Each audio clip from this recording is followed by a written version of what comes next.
Dear Viviana, I know I left you in probably quite the state, and I know it was selfish of me to just up and leave, knowing what you've been through.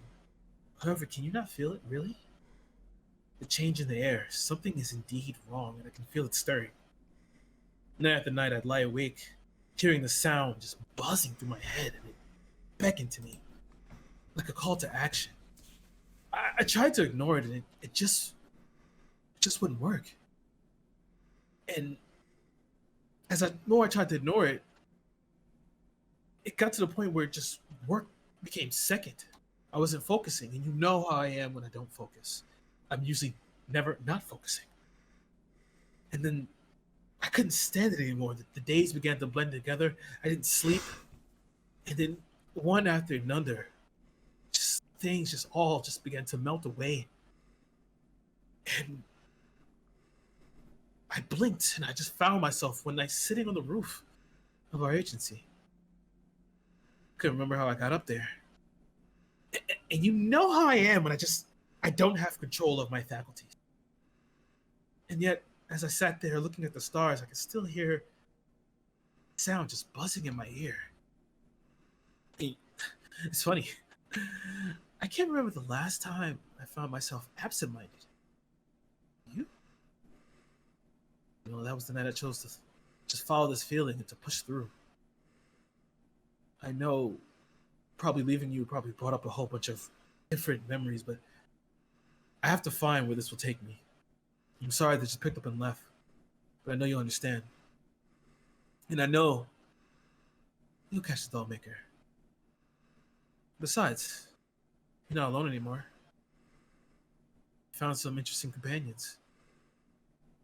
Don't come looking for me, okay? And take care of yourself. Sincerely, Jethro.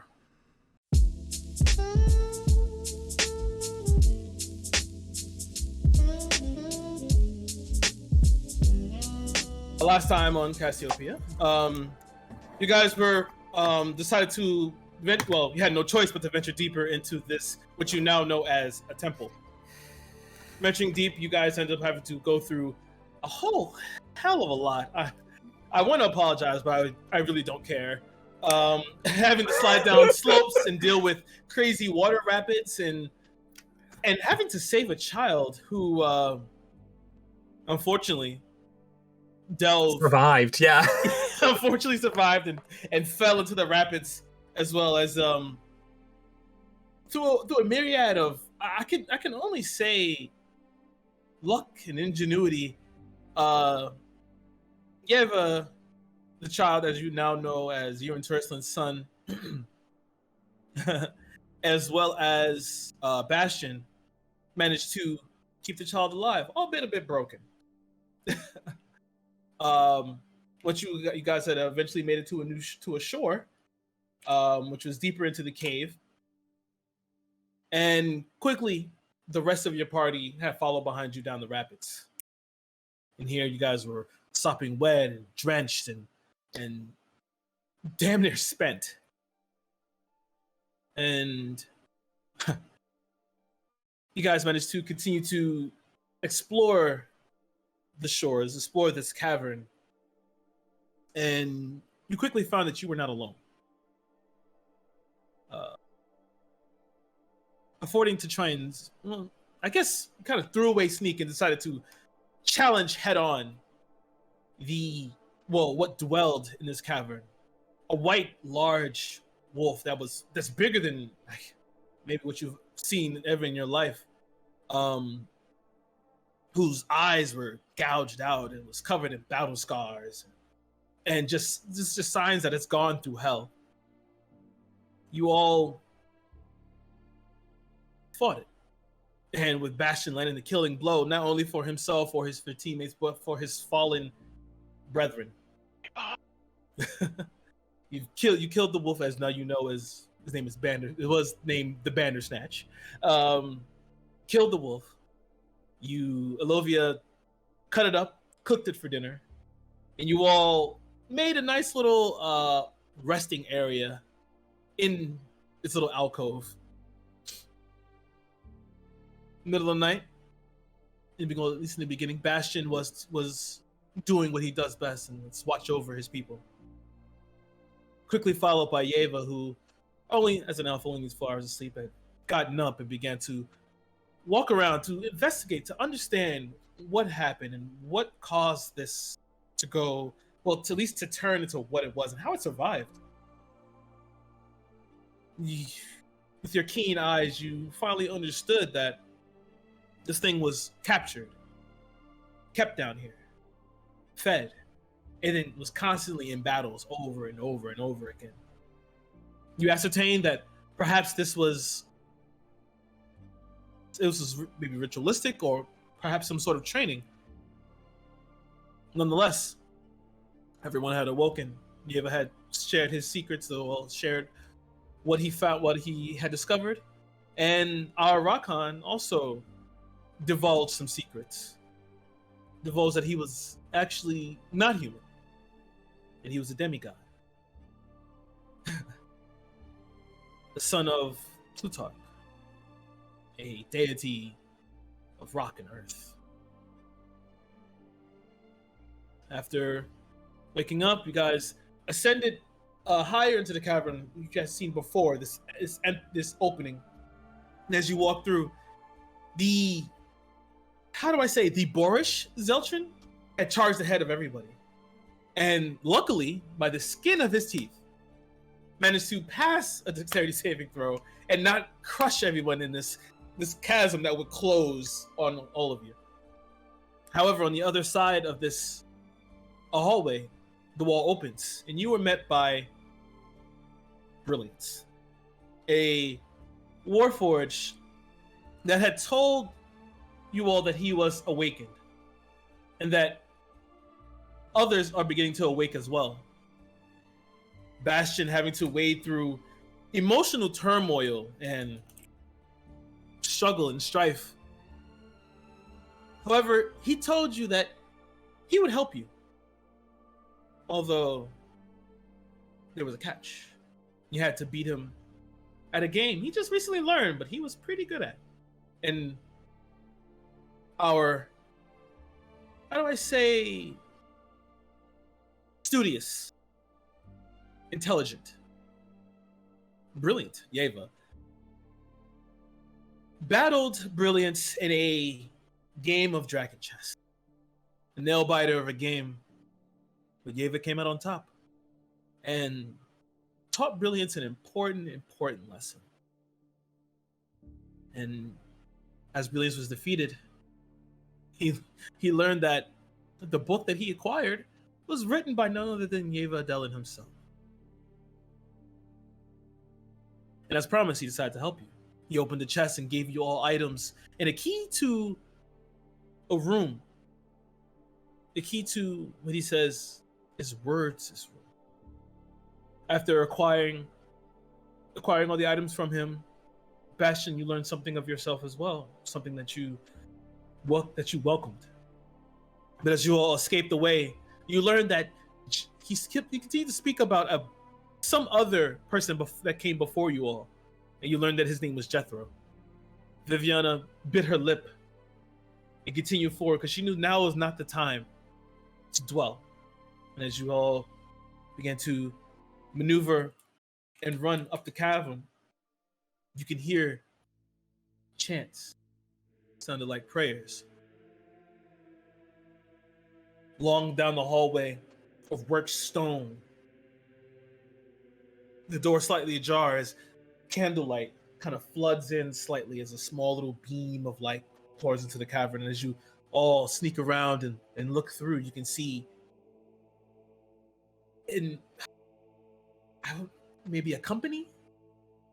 It's hard to describe, but a lot of warforges currently heads down in a praying position, and you see one golden warforged atop a stage with a red sash across his body, holding a large scepter with what looked like a buzzsaw at the top of it. And you hear him speak, "Rejoice, my brothers. Our prayers are getting to Xylos. Soon he will ascend. We only need to continue." And as you all look his voice booming outwards, reverberating through this cavern as it echoes deeply. You hear them all praying simultaneously together. And for you, Bastion, seeing this, it's a bit of it's a mixture of, I assume it's catharsis for you, but tell me, Bastion, in this moment, what are you feeling? Bastion he's unsettled by this. We don't have a god, we don't pray. We know why we exist. We know it's the idea of a deity to him is very foreign and kind of unsettling that all these other Warforged have embraced the idea of a deity. So he thinks this is like we might look at a cult leader at a cult. Like, oh, these people are nuts, we need to help these people, or we need to get out of here. Like, he doesn't want anything to do with this. This is not a hopeful thing for him. This is filling him with dread. As you all stand there, looking from behind, you all can see just behind the statue a large oaken door with a gold handle. About across the way behind where who you assume to be Words is preaching. It's about 60 feet from you, eyeballing it. I need to know, my adventurers, what are you doing? Man, this shit is getting weirder and weirder. Sorry, did you say there was a second exit? It's not just the Words' room, right? There's a different exit. No. This is the room I was talking about. Right, and there's no other exit to this temple. This, as you can see right now, there is only a simple circular chamber, and it's just that one room. It seems to stop there. Cool. You didn't think it'd be that easy, did you? Do I know this, and do I know anything about what's happening? You know that you're not the one with the key. When you say know what's happening, are you talking about what the Warforgers are doing, or what you're? Yeah, what the Warforgers are doing. Give me an intelligence check. And Brilliance isn't with us anymore, is he? He's No, still in his room. He stayed in his laboratory. Yeah, the 3. Yeah, you don't know what the fuck is happening. Cool. Yeah, I'm sneaking in. You sneaking in? I would like to restrain him.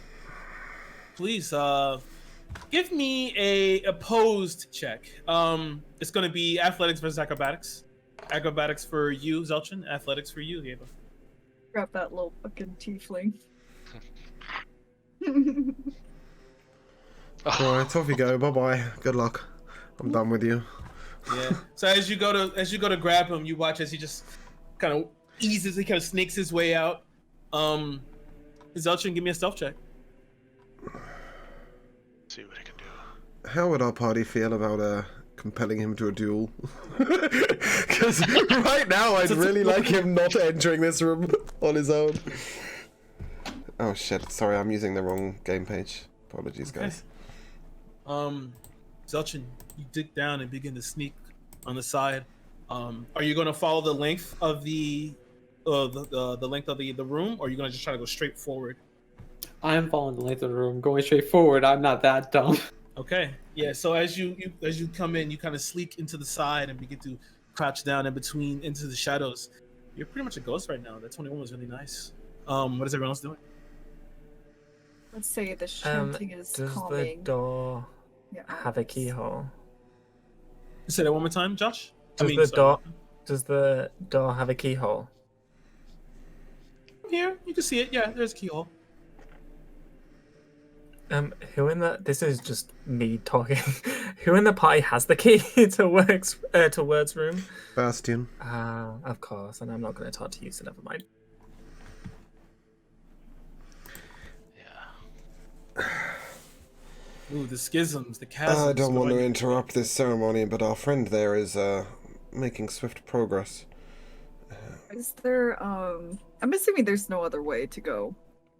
There's a way back, but there is no, in terms of going forward, there's no other way to go. Well, You guys did receive something from Brilliance, just to say that. We got the potion. Yeah, well, we can't apply it to our friend Zeltrin. He seems to have You cannot. done a runner. What's the plan? I mean, how would they feel about us being in this area? What do we think? Are you asking me? Give an insight check. Oh, okay. I was just asking the party, but sure. Yeah, it's a 24. Oh. I could probably fit in, but the rest of you are. So that's a bad idea. Yeah. How are your stealthy skills, boys? I am not stealthy. Perhaps you could pretend to be part of the crowd.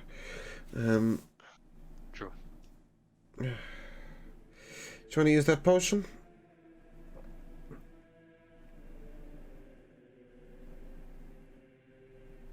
Or... I think the snake I mean, will I can like- get to the door and open it.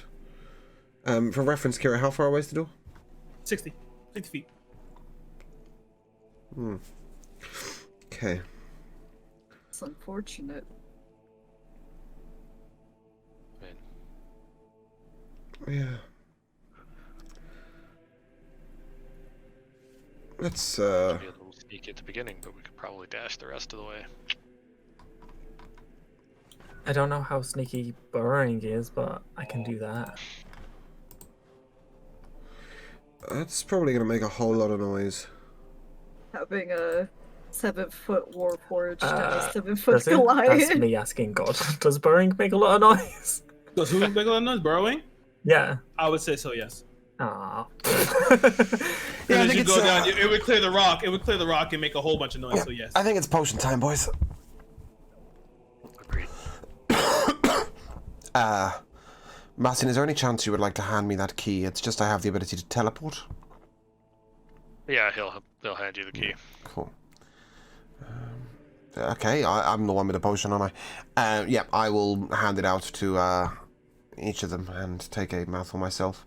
There was enough for 10 of us, right? Yes. Okay, I'll give some to Viviana as well then. Okay. Yep, and I shall drink it. And for reference, for those of you who are watching, this potion is called Snake Oil. It gives us advantage on dexterity checks, or stealth checks, I'm assuming, and pass without trace. I'm assuming with his 25s, Zoltran's going to be okay, and if he's not, there's fuck all we can do about it, because he's currently not with us. He's unfortunately had a power outage. So, yeah, let's go stealthy stealth. Alright, so we have advantage plus 10. Yeah, I'm assuming I don't have disadvantage if the shield is on my back. It's only if I was holding the shield, right? Yeah. Okay. I'll take that. Oh, But you're wearing heavy armor though. Fucking no. I am. Am I? Bloody hell. What am I doing with heavy armor on right now? How long is that going to take off? So it's a straight roll. It's a straight roll with plus 10. How long is that going to take off? It takes 5 minutes to take off, I believe. We have a bag of holding. Hold the fucking phone. This might not be the moment, but can I duck back round the wall and undress? Sure, I'll let you get naked. Yeah, does anybody else want to ditch their armor in this stealthy moment? Sorry, Bastian, I know that's not really an option. Not very much, no. Question, can you get naked? He is At all? naked. Yeah, okay, so I will undon said chainmail. It's going to take me a hell of a long time to put back on, though, but never mind. Yeah, I will give you my stealth check. It's a 19. Oh, it's without advantage. Let's do it with advantage. Should have just kept the fucking armor on at that point. Yeah, it's a 19. Okay. Enough. This was a group stealth check, and you all passed with flying colors. As you guys manage to sneak your way around and make your way to where Zeltrin is. As you get there, you watch as Zeltrin's about to move off again, but Yeva in front, you grab him before he runs off. And as you see, you watch as the Warforgers have not really moved. They're just currently still looking. Their red eyes like still beaming, looking toward the floor. As they're still continuing to chant. You watch as Words himself begins to. He's walking back and forth before he just goes to his knees and puts the scepter down in front of him, and is also begins to bellow that same chant. How close is he to us? He's about maybe 70, 80. Okay, cool. I'm just making sure that Zeltrin's not close enough to the scepter. No, try and pick it up. No. He went to the outskirts, so Okay, he's cool. nowhere near it. Are these Go on. Warforged the same, like, in the same state as we found the Warforged from earlier, like, on their last limb? Good question.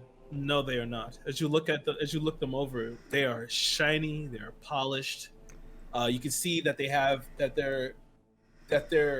mostly look pretty much uniform. That they're black and they have like this gold filigree going around through the entirety of their body.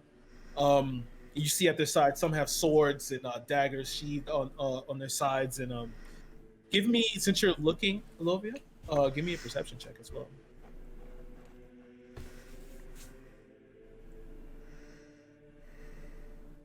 Holy shit, that's a Oof, nat she one. blind.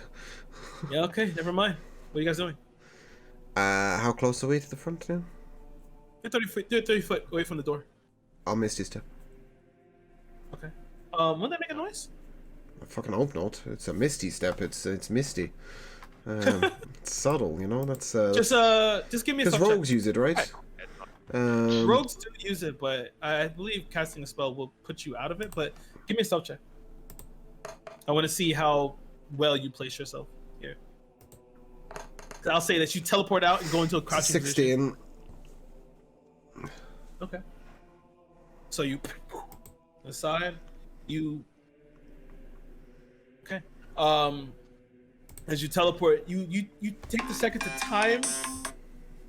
You take the second to time yourself with the high note of the chant. And as you teleport to the other side, you come just as it lowers down, and you put your hand on the door. None seem to notice. I'll put the key in. Okay. It unlocks. Okay. I can't thumb and dodge it all quietly, so I think I'll just creak it open as softly as possible. Since they push it open, and inside you see that there are still there are like lanterns lit in here, and you see a sprawling network of bookshelves that line the entirety of the wall here. Books as far as the eye can see. Mm-hmm. You see on the right side a singular table with 2 chairs and strangely 2 cups of tea. And then to the far left, next to a fireplace, a singular chest and a marble slabbed desk with a plush velvet high back chair. Is the tea steaming? You can't see from here. You'd have to get a little closer. Okay, I'll get a bit close. Okay. You walk in. You let the door close behind you. No. Is it gonna swing back? Yeah. How you gonna prop it back open? Prop it open. Here's one of the many books you've written. I haven't got anything quiet, so yeah, I mean I can put a book underneath if I can wedge a book underneath the bit of the door. You gotta put it won't wedge it underneath because it's the clearance is not enough, but you'll let it close and the book will stop it in between the door frame. Yeah, that'll do. Just so that they can open it quietly, and then Alright. and then I shall wait for the party to catch up as I head over there. Okay. As you head over, indeed this tea is lukewarm at this point. Okay, I'll hide in the You. quietest place in the room, darkest place in the room, in between some bookshelves or something. All right, give me a stealth check with advantage. As far as everyone else, what are you doing? It's Trying 12. to get to the door. Yeah, I'm inching my way closer to the door. Okay. All right. If everyone's moving, you give me a stealth check. You said you're inching. Are you in your full movement, or you want to go half movement to try and stay safe? I mean, it doesn't really matter. You have it. Is it still an advantage? Yeah, it's still advantage. For the tea. No, yeah, I'll still use full movement speed. Okay. That is the sneakiest Goliath warlock anyone has ever witnessed, by the way. Someone please roll for Zeltron, please.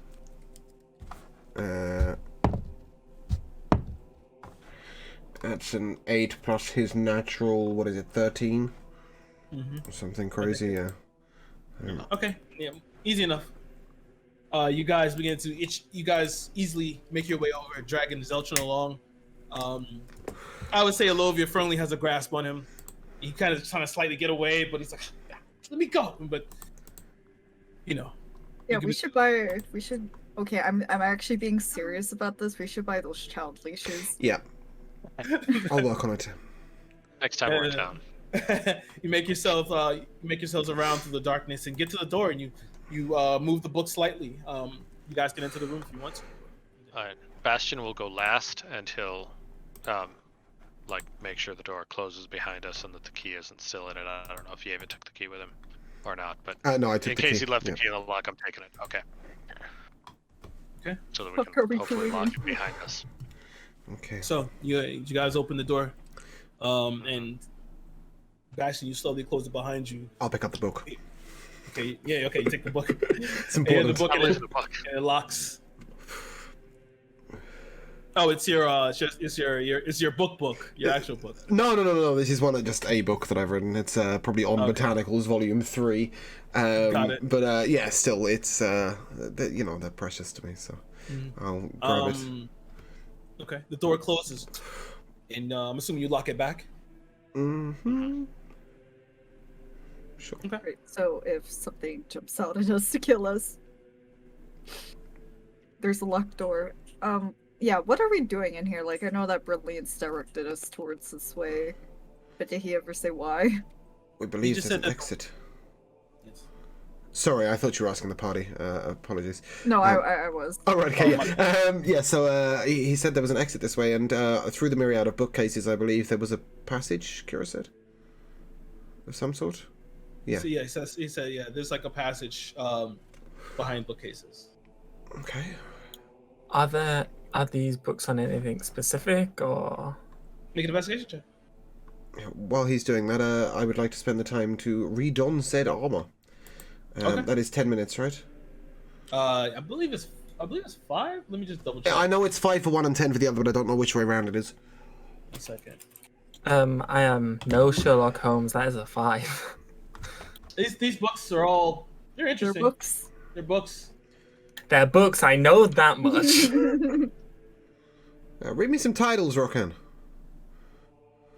So there's the Lusty Argonian Maid. I knew that was Not coming. quite sure what I was Argonian expecting is. Kira to fill in for you here with some titles. It's, The Red Eagle. There's 50 Shades of Red. Are they on science by any chance? Vague sciencey titles. there are some here that are on science. Yeah, You find a lot of your books here. Nice. Copies of yours. that's what I like to see. As you look at them, you see that a lot of them have a little bit of wear and tear. They have been thumbed through and read through vigorously. They're educating these Warforged. Don't know whether that's a good or a bad thing, but shall we proceed? I hope you just put so much filler into these books because I have a bad feeling about that. Let's get out of Yeah, here. it's nothing but useful, unfortunately. Let's. Sorry, there was a chest in the corner. Did anybody there want is, to yes. investigate that? Can I investigate for Zeltrin? Because let's face it, he would be at the chest by now. Seems You appropriate. can. Yeah. Zeltrin is looking around. He's looking around for things to take. So yeah. Okay, that's a 19, which is A a 19. nat 20, by the way, on the investigation. I really should roll for him every week. Nice. You investigate the chest, and with that natural 20, as you investigate it, you look and as you begin to slightly look at the lid, you see there's a slight shimmer on it, and your senses go, "Oh, this is trapped." Would he believe it to be magical trap? You get the feeling that it is magical. Yes. Okay. I mean, I'm not going to speak for Zeltrin, but I'm of the opinion we should leave it the fuck behind. Yeah, let's put this into perspective. There's a Warforged who's basically leading so many other Warforged with swords and stuff. I mean, I would like to pick up Zeltrin over my shoulder. what do you guys feel about me opening it from a distance? Can we like do so stand in quickly the and quietly. passageway? That's what I was thinking. Yeah, stand in the passageway and open the Yeah. chest. And then Yeah. we can just run. Okay. When we get into the passageway, Okay. I'll thaumaturgy the chest. Yeah, I'm carrying the child, by the way, and Zeltrin over my shoulder like a sack of potatoes. What passageway? It's just a singular room here. I thought. Oh, sorry. I thought you said there was a passageway through the bookcases. Yeah, but you haven't opened it. Oh. Getting I ahead of yourself see. there. Sorry, I thought you meant like we could see a passageway through the bookcases. No. Oh, we've just been told. All right, well, fuck the chest. Start pulling each of the books, because that's normally how secret passageways and Does something look out of place here? Investigation check. Investigation. Okay. it could be like Scooby-Doo, where like the It's a book is like a 15. different color. 15. You begin to look around slightly, just as Elovi is just tossing books over her shoulder. Quietly though, yeah. She's tossing books quietly. Make self check for books, please. Oh god. No, I'm kidding. As you Slating. begin to look around, look at the quietest books ever. As you're looking around, you run your hand along the walls and the bookcase, and you move to you come off of the actual bookcase, and you make it to a little tapestry. As you see, it's just it's a symbol of Xylos, which you just saw. Yeah. And as you lift it up, you see a singular brick that's out of place. Cool. Slightly less dusted on it, and you press it. Eh. You press it as the bookcase slides, and in the passageway there is a passageway that you can see, and there's a singular door on the other side. Okay. As we step into that passageway, I would like to thaumaturgy the chest, please. Okay. You just do like tremors or whatever, like a wind or whatever. Well, I mean, thaumaturgy specifically says opens doors. Okay, I'll So take that. yeah, I'm assuming that that includes a chest, an unlocked door or window. So yeah. I'll take that. It's a door and a window. I got Yeah. it. A little bit different because doors open this way and Yeah. this open. It could be a trap door. So you send out a shockwave or whatever as the loud boom happens. The chest flips open as suddenly the chanting stops. Okay. What's in the Let's go. chest? We need to go. From what you see a few things. You see a wand that's in there. There also seems to be a long-barreled hunting rifle. Okay, I'm gonna take the bag of holding and forget about anything else I've seen on one, and I'm just gonna scoop everything up and run. You're gonna try to scoop everything up with the bag. Just run to the bag of holding. Okay. As the door swings open, you see words standing there on the opposite side. Interlopers. That's fine. Seize them as they begin to run. But you guys are running toward the door, right? Yeah. As you run toward the door, fortunately for you, it is unlocked. As you burst open, and there's now a great system here. As you can see, there is like all I can really say is an elevator, a shaft elevator that leads up. As you swing it open, they are going to toss some javelins at you guys. As these two warforgers dash inwards, and they go to throw some. This one is going to go toward the one who's fired. Sorry, are these being thrown from behind? Yes. Okay, as I went with the bag while they ran, is it fair to say that I'm probably somewhere near the back? Yeah, you're in the back. You're in the back. I'd probably stop and put the shield up as soon as I see them throwing weapons. Yeah. Oh my god, he's gonna get caught. That's fine. Just while the javelins fly. Okay. All three of them are they're gonna take an attack at you. Yep, that's fine. And you have 18, I'm pretty sure, right now. Yeah, for now. Yeah. Wait, no, I don't. I don't have a shield equipped. Why don't I? Oh, yeah, there we go. 18. Okay. All right. So one hits you. It's 24. That's 24 to hit. 24. Okay. Yep. I'll take that. And then they throw all the javelins as they ricochet off your shield, and one finding purchase on you as they begin to dash forward. You guys are all running, I'm assuming, while you're leaving Yeva behind. I'm not gonna get more than like 20 feet in front of Yeva, or further no, on than Yeva. run! If need be. Run! I have a child in my arms as well as another party member on my shoulder, so I'm running. Yeah. As soon as Yeah, I see, I'm also yeah. running. as soon as I see they're 30 foot out of range, I'll use my second Misty Step to catch up. Okay. That's please keep moving. Yeah, and at that point I am Gotta put with you this up guys. here. As you see, I need to see one. Oh, is that not working for you? Yeah, that's fine enough. I'll make You watch as Word steps forward, puts the scepter down. Where do you think you're going? And you watch as he raises his hand. You see he begins to form these arcane symbols. And he directs it toward Alovia. I need you to make a wisdom save, please. Yo, I'm carrying a child.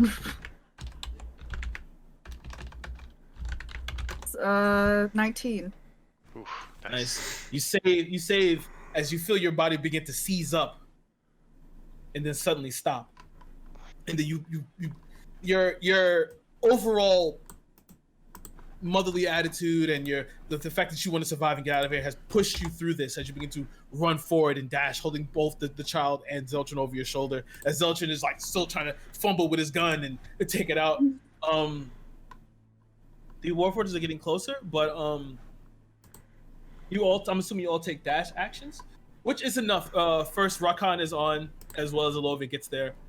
Can I take a moment to just, because it's instantaneous, just touch myself, cast Longstrider? Sure, I'll take that. At this point in time, one of the Warforges makes it up to you, Yeva. He is going to slash. Okay. It's 22. I will use shield. Okay, nice. What's up?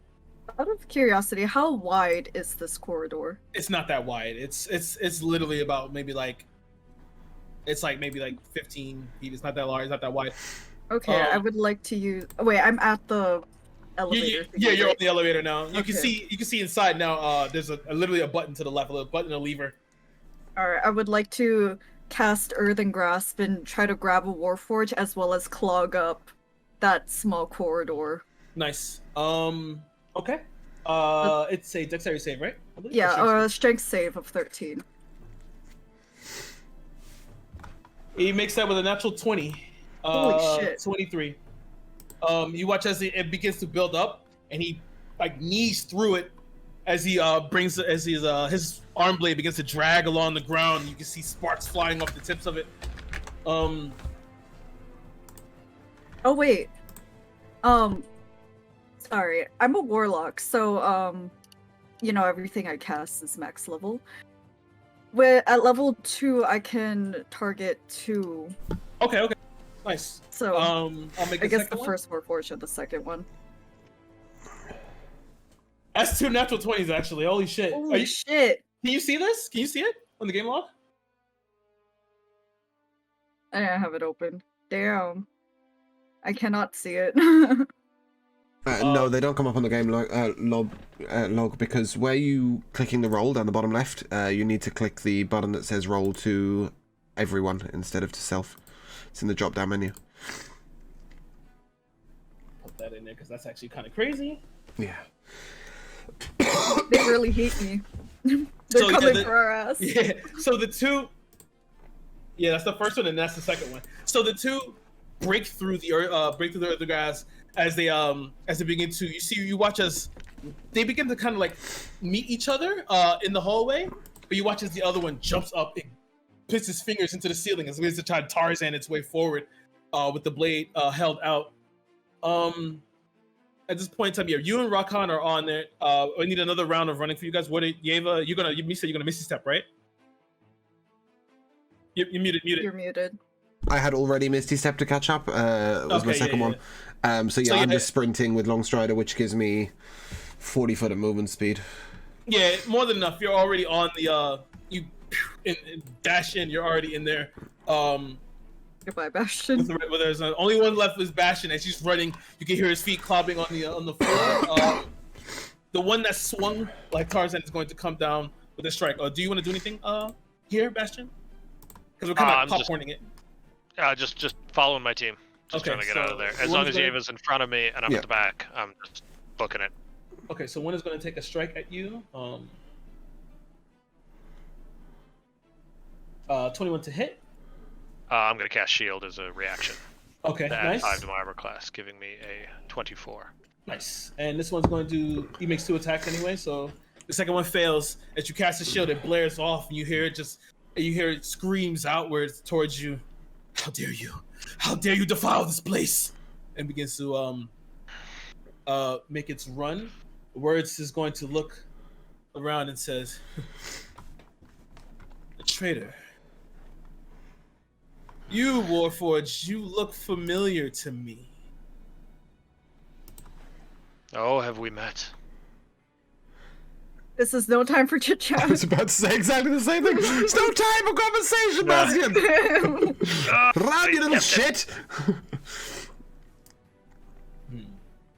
I don't care if you're Warforged. You're still coming back up to the surface with us. You watch as Words kind of turns again. How about you kneel? He's going to cast command on you, Bastion. Please make a wisdom save. All right. There's my wisdom save. I got a +1. I rolled a 19. I got a Wow, 20. nice. Oh, 20. nice. He kind of cocks his head to the side, and you can see his. If he were to be able to emote, it would be a smile. Interesting. No. Well, as you continue to run off, what is your name for when we meet again? I am Bastion of the 41st Mechanical Corps. And I have no king, and I have no god. We'll see about that. As you finally make your way into the elevator and shut the door behind you, you hit the lever. As you hit the lever, and you watch as the Warforges, as they're the ones that were running, and you just hear words. Just, let them go. And you see as the shadow begins to pour in between them, and as you guys begin to raise up through this cavern, you can just see Words looking up to you with these azure blue eyes, staring up with what would look. You could swear, even though he's not emoting, you could tell it's a smile. Bastion, I wonder if you remember the name Kreese. As you all begin to ascend upwards, you can hear above you you can hear the pitter patter of rocks and pebbles begin to fall on top of the elevator as the chain is just drawing you upwards, and you see the light begins to pour in from the outside. Finally make it to the top as you are hit with the familiar smell of grass and wind and water. Was Words the only one with blue eyes? So far. The rest of them had red eyes. I'm dumping Zeltrin onto the ground. Okay. Drop him on the ground. Okay. While he's gone, do you think we can tie a rope to his tail? We have to get out of the black zone. Man, I'm tired. Yeah, are we in the Go black home, zone guys. right now? We still appear to be in the black zone, yeah? You're still in the black zone. You watch as Closest exit. Viviana gets up. She looks around for a second. Okay, all right. She gets down to her knees, and you watch as she begins to form somatic and different verbal components as a little representation of the area shows up. Okay, right, this way. Did she just cast Satnav at level 2? Pretty much. Sick. Yeah, cool. I'll follow her. And she begins to just Go. take off, weaving in between trees. You can see on the sides of you, as you have now forgone stealth and begin to dip the trees. You can see from the side, as you can see Warforges running in between the shrubbery and the bushes. But you see, as they don't seem to be attacking, they're just following you, as if ushering you out of this area. Cool. You guys break through the tree line. As we're running and we see them kind of shadowing them, I'm going to ask if they've ever heard of a warforged named Peltast.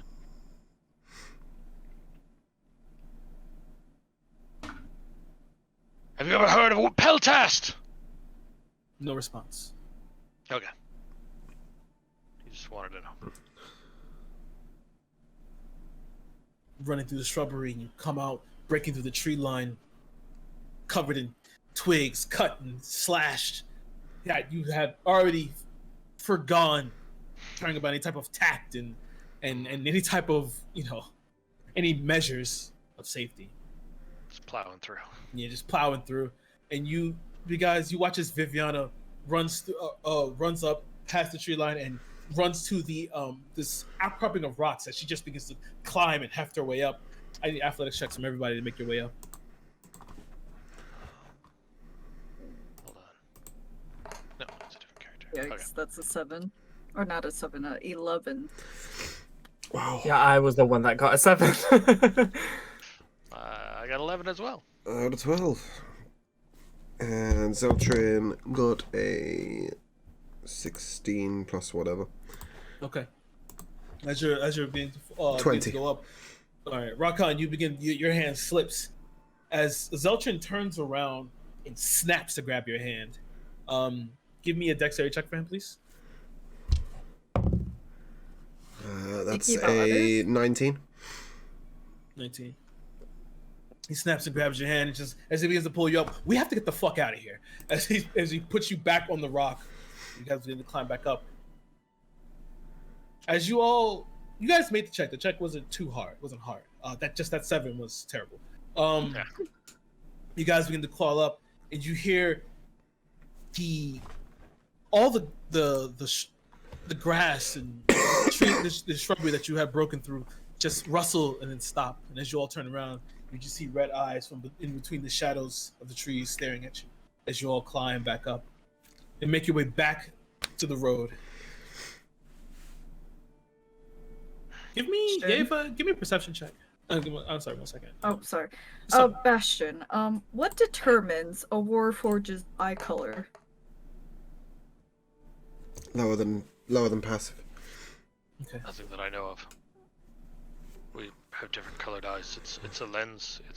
I don't What's know of anything. Bastion's color's eyes?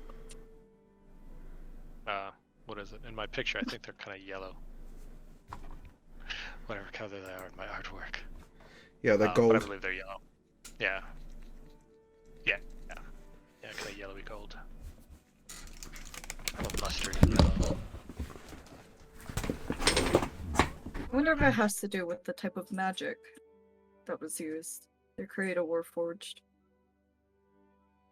I wonder if his eyes were not always blue. I don't remember any blue-eyed warforged in the war. But maybe I just didn't come across them. Maybe they're rare. Perhaps you were too busy fighting and not thinking about eye color. There's a lot more fighting and fixing than admiring the facial features. At this point, you guys make your way back up. Viviana gets up and she just exhales as she begins to walk down the road. She says, "Come on, the car should be this way." Yeah, Ilovia is absolutely winded. Like, she's been carrying a child this entire time. She's been running for her life. And thank God she wore a short dress that allows maneuverability. The wind against her legs. Sorry, I missed a little bit there. Did we get back to the car? You're welcome to the car now. Okay, It won't be too much longer. cool. Elovia, if you're tired, I can take that from you. Oh, it's fine. Not much bigger than my toddler. Okay. As you guys share, talk back and forth and just enjoy the feeling of the sun again. Felt like ages. Yeah, Rakan, you were in a place that was, native to you, but something about being outside is even better. Oh, I would like to quickly point out, I keep on saying toddler. She had a toddler, as in the toddler grew up and is no longer a toddler. As you not to see, you guys see the down terror car is still there. You see, but you see, it's a little more cleaner. It seems that people have been coming here to try and collect the dead and do whatever they need to do. But getting the terror car out of here is going to be a bit of a tall order. But you make your way back to the car, and Viviana just opens the door, sits in, lays back into the chair. Just We just all exhales. collapse on each other in the backseat. That was a minor adventure. Minor. That's an understatement. Oh, you know what? I forget. You're about, I don't know how old you are. Yeah, I've been around for 1,000 and a bit years. Compared to the war, minor. But, definitely interesting. I'd like to take this moment to heal myself. If I may.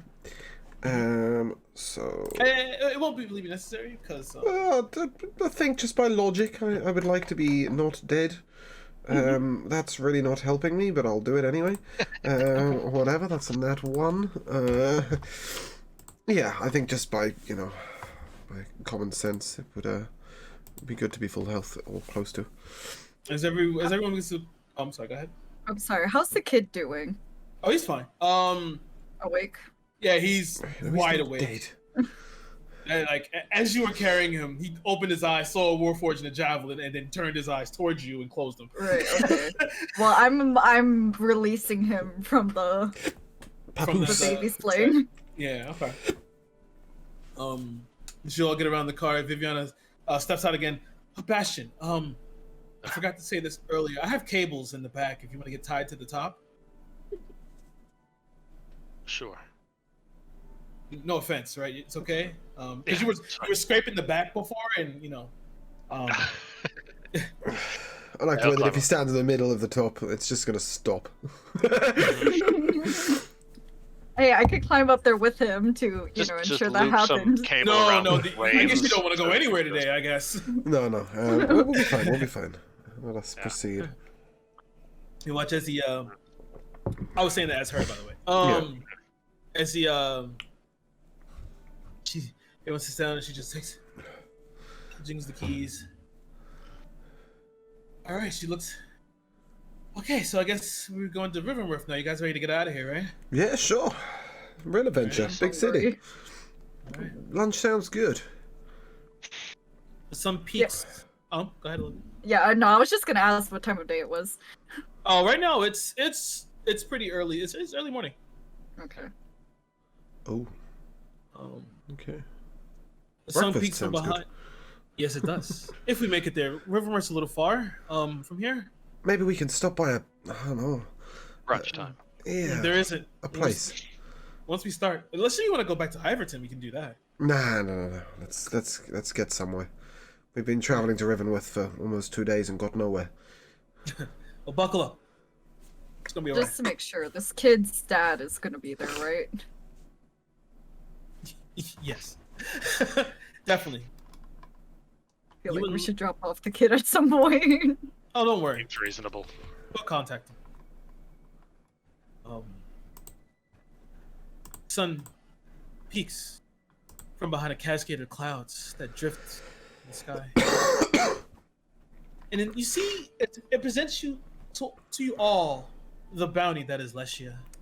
You can see now through the windshield rolling hills of green, far off peaks that just peer towards you through the windshield of Viviana's vehicle.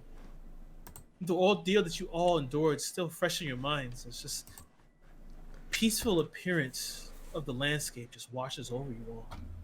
As if a quaint shower. You feel a tinkling as all that energy that comes from flight or flight just finally just melts away. And lost in this moment, you all don't hear the engine of the car just start and roar to life. You only feel the vibrations as he just drives over pebbles and turned ground. That quickly turns from rough soil and and gravel to just smoothed out road. Drive over a paved bridge that extends over the Enduring Gorge, and as you look over the sides, even the kid you watch as he kind of crawls across laps and looks over, and you can see the water moving through the gorge and the boughs of trees and slightly swaying in the wind.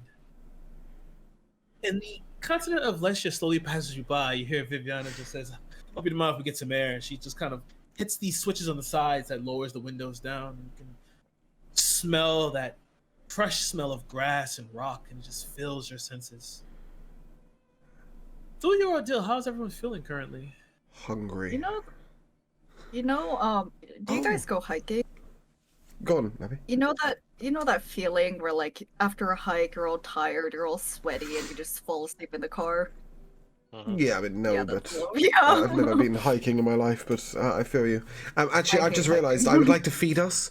I will cast Goodberry, and I'll turn around to. Do we have a name for the little kid yet? We don't, do we? You didn't ask him yet. I'll tap him on the shoulder. Hey, little man. I didn't catch your name. Maximilian. Maximilian, you hungry? He's kind of tough. No, I'm fine. I've lived through all. You hear his stomach kind of growl. Want a magic berry? Have a magic berry. I'll hand him a good berry. Takes it. Stranger gives you a magic. It's very nourishing. Look, and I'll pop one in my mouth to reassure him. They're tasty Okay. too. Oh, these are good. And then I'll hand them out to everybody else as well, so you actually can eat. As Viviana just leans back, just takes it. Oh fuck! Thanks. Oh. That's my man. I completely forgot I had that spell.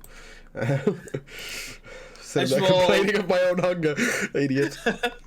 As you all snack on these berries and feel a bit fuller as you can feel the juices begin to spill over your mouth, and Bastion feeling the wind rippling through his body.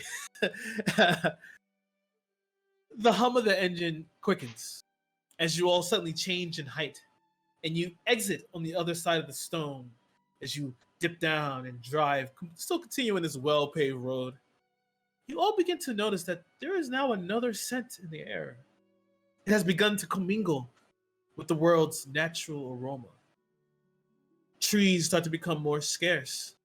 As you were driving, you didn't realize as it had gone to like a nice midday, the clouds had begun to form as the sun just peeks through it.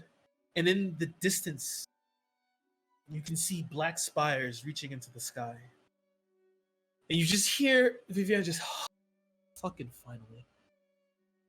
The time had passed by so suddenly as the drive continues. And it's the same smell you've smelled in Eblington, yet it's stronger here. And you know that this is the smell of progress. It's the smell of change. The smell of industrialization. The smell of Arcana Tech.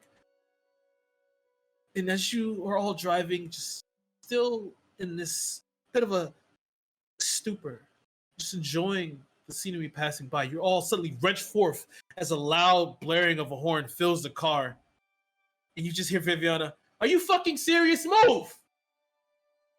She sits there for a second, tapping her foot and then tapping her hand. Fuck this. And she wrenches the wheel as the car speeds around. Two cars are suddenly stopped, and two drivers are arguing in their cars, hanging outside the window. You watch as he just gets angry and whips forward and whips back. And then gets back on the lane. It gets back on the single lane that you were on and continues to drive forward. And she leans her head out. "You okay up there, Bastion?" Yeah. All right, good. She hits the side and continues to drive.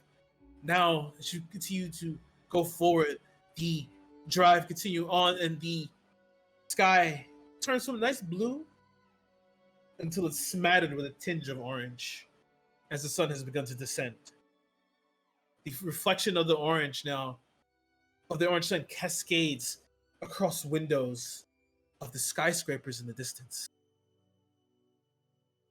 And as the sun continues to descend, Riverworth becomes its own beacon to look toward. The city becomes a font of light. As Vivian leans out the car again, and without noticing, you guys were now at a gate. You see her reach into her side pocket and flip open a badge as a guard wearing this red jacket buttoned to the side with like this gold etchings on the side and wearing a helmet and carrying this long barreled rifle. He's just move along. Go ahead. And she drives inwards and continues. And as she drives, you see now the area turns from this wild continent of Lesia to this more rural area. You can smell the familiar smell of who most likely most of you have, other than Rakan and maybe Alovia. The smell of farms. You can see big machines tilling soil and dropping seeds as they begin to maneuver over these work patches of soil. You can hear animals cooing and hollering or what the fuck else, neighing in their pens as you continue to drive down this long paved road. The rural area begins to disappear as you now see ahead of you this large metal suspension bridge that just stretches over a large body of water. But at this point in time, the city lights of Riverworth have become blinding. We'll take a moment there. I'd just like to turn to Elovia and to Rokan. We were having a conversation in the cafe. I know it seems like months ago. I know, Rokan, you don't really understand the concept, but you must understand that using magic in public is not legal. Why is that? Honestly, because some high-ups say so. Also because back in the day, a lot of damage was caused with magic. But what we need to understand is that it will cause us a great deal of trouble should we use magic in public. I may be able to get you licenses, or at least something that looks like licenses within time. But for a couple of days, maybe keep it on the down low when we're in public. Would it be possible? Because is it what was his name, Maximilian? Yeah, Yeah, is it his dad, like a higher up? Grand Council. If we We might be able to exchange favors. alive and well, Mhm. He should, put in a good word for us. We might be get able to that exchange both favors, but right now, I think just maybe keep it on the down low, if you can manage that, Rokan. It's so strange. Magic is natural. I agree. You should be able to use it. I agree, but unfortunately, the rules of the world are the rules of the world at the moment, and we would do our best to abide by them. It's also natural to be completely naked, but we still go around wearing clothes, so I can see why. I didn't choose to wear this, okay? You watch, As you Please. say that, I'm gonna stick my hand out of the window, and just as I move my hand upwards, levitate just a few small rocks, and then as I close my fist, turn them to dust, and then I turn back to Yeva and say, "Okay, for now." Thank you. Keep your as clothes you're on. talking, Vivian, yes, please keep your clothes on. As far as licenses, I can help put in a good word. I'd appreciate Once we it. get They're not Really good words. they're not used to this place. there. Understandable. I actually, Viviana was present for Rokan announcing he was a demigod, right? Yeah, okay, Oh, cool. yes, she was. Yeah, she so she's probably got that one, and Elovia's from far away, so okay. Don't worry. You guys helped me out. Help me. Thank you. You can see on her faces, she's exhausted, but still a little bit. You see, there's something on her mind. But as you guys drive, and the wind blaring across the frame of the car, as she speeds up, you hear it begin to roar loudly. As it begins to roar loudly, speedrun. As you finally begin to enter into Riverworth, as she leaves the bridge and begins to go into this nice little suburban-like area. You can smell water as you can look to the right. You see like a pier, like dock area. You see boats that are bobbing to and fro. And as she drives in, the world and the lights become blinding, and it suddenly becomes loud. And for someone like you, Rakan, and those who prefer the silence, mostly all of you, other than Zelchin, who seems to be having a ball. This is his home, yeah. Yeah, this is his home. It's deafening. The cacophony of conversations. It's so hard to focus at the same time on everything. And as you drive through, you watch as she begins to. You see as the people, a myriad of people begin to pull through. And you can see people in various styles of dress. Some in more exorbitant clothes. Some in more exorbitant clothes, and some in rags and more like workers' outfits that seem more akin to some of you. Wearing bright colors and all different types of frilly things and feathers, and it's hard to keep a complete lock of. And as you look up, you can see the skyscrapers and at least oblong like windows and glass and lights that pour through. The buildings themselves are like this beautiful glistening marble etched in some etched in gold and in very interesting architecture. As she turns down a street called Gold Rain Avenue, you can see as merchants begin to try and get passerbys to buy their shit, pretty much, and they even come close to the car as they try and wave it. And you watch as Viviana, not even caring for not even caring for life, just speeds ahead and begins to push through. And as the people become more scarce, you watch as now the buildings are becoming a bit more normal. You see more red brick as she turns down a place called Dilmer Avenue and pulls up to this 2-story house. Puts the car in park. So I head back. She turns to the left. You see this 2-story house with a red bricked, with a white door. It says 86 in golden letters. Well, golden numbers. Welcome to the Unsung Detective Agency. And there, we'll take a break. Thanks for driving. All right. Thank God. I'll be back. Welcome back. We resume as we get out the car in Rivenworth, entering the Unsung Detective Agency. That's the one. You watch as Viviana gets out of the car. She doesn't even look towards you all. She just takes out her keys and locks the door and begins to push in. But she turns. You can see as she moves. It's literally it's just ingrained in her. She turns to the left, kicks off her shoes, and begins to. And she's take your shoes off. We don't do that shoe thing in here. I'm just going to sort of raise an eyebrow towards Bastion's feet and take my shoes off and walk through. Oh, of course, Bastion's okay. Bastion lost kneecap privileges. Yeah, I know, right? Yeah. Just carry him on your back. And as you walk in, you watch as she flips a switch and a singular light begins to pour over all of you. You can see now it's like a nice wood grain, polished wood in the vestibule area. And there's immediate stairs that ascends upwards with a nice polished wood railing and carpeted staircase. And the carpet seems to stretch around into 2 more back areas. We've seen to the left a living room area, and further back could possibly a kitchen. As you can see, so is this a house or an agency or both? It's both. Right. Okay. Sorry, I wasn't sure whether we'd gone into the agency or into her home or both. No, you're actually in the agency. Yeah. Cool. She turns around. She looks at your confusion. Yeah, me and Jethro share this house, and we made an agency out of it. Nice. Don't suppose you got rooms for 6, have you? Yeah, I was gonna ask. I have a couch. We have another room with Jethro stays. We have a few rooms upstairs.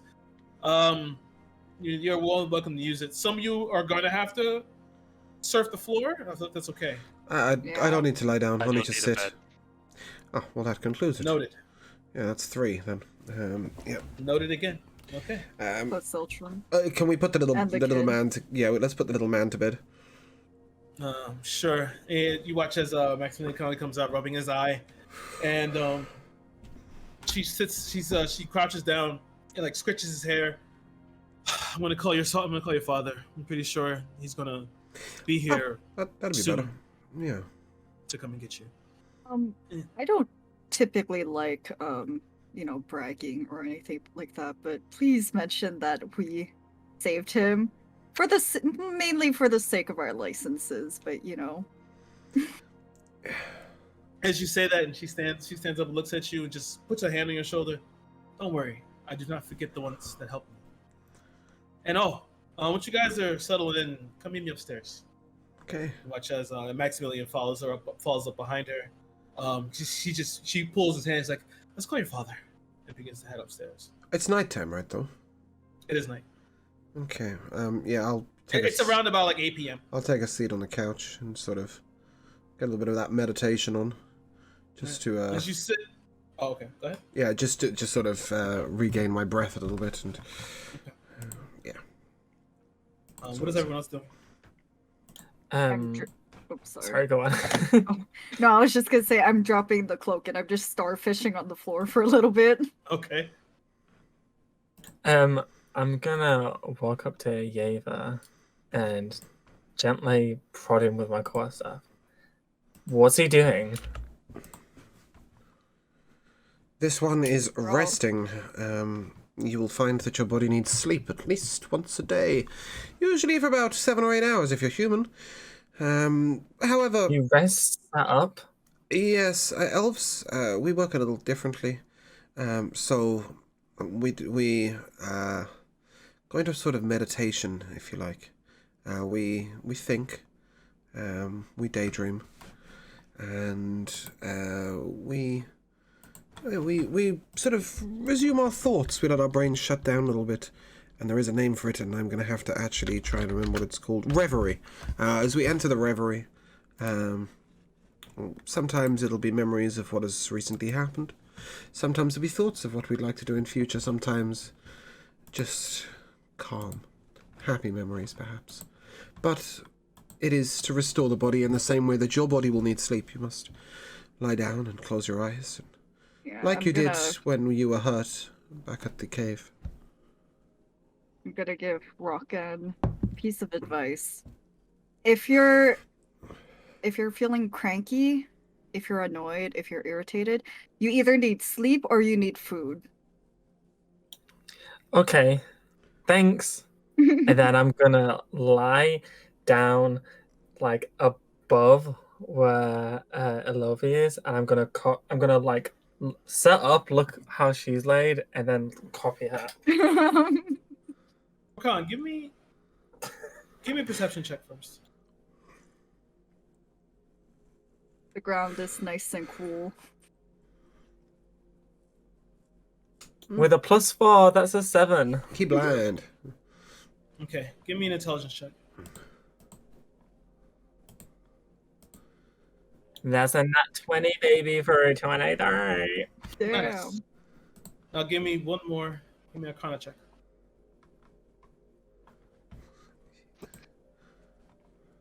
That's a 16.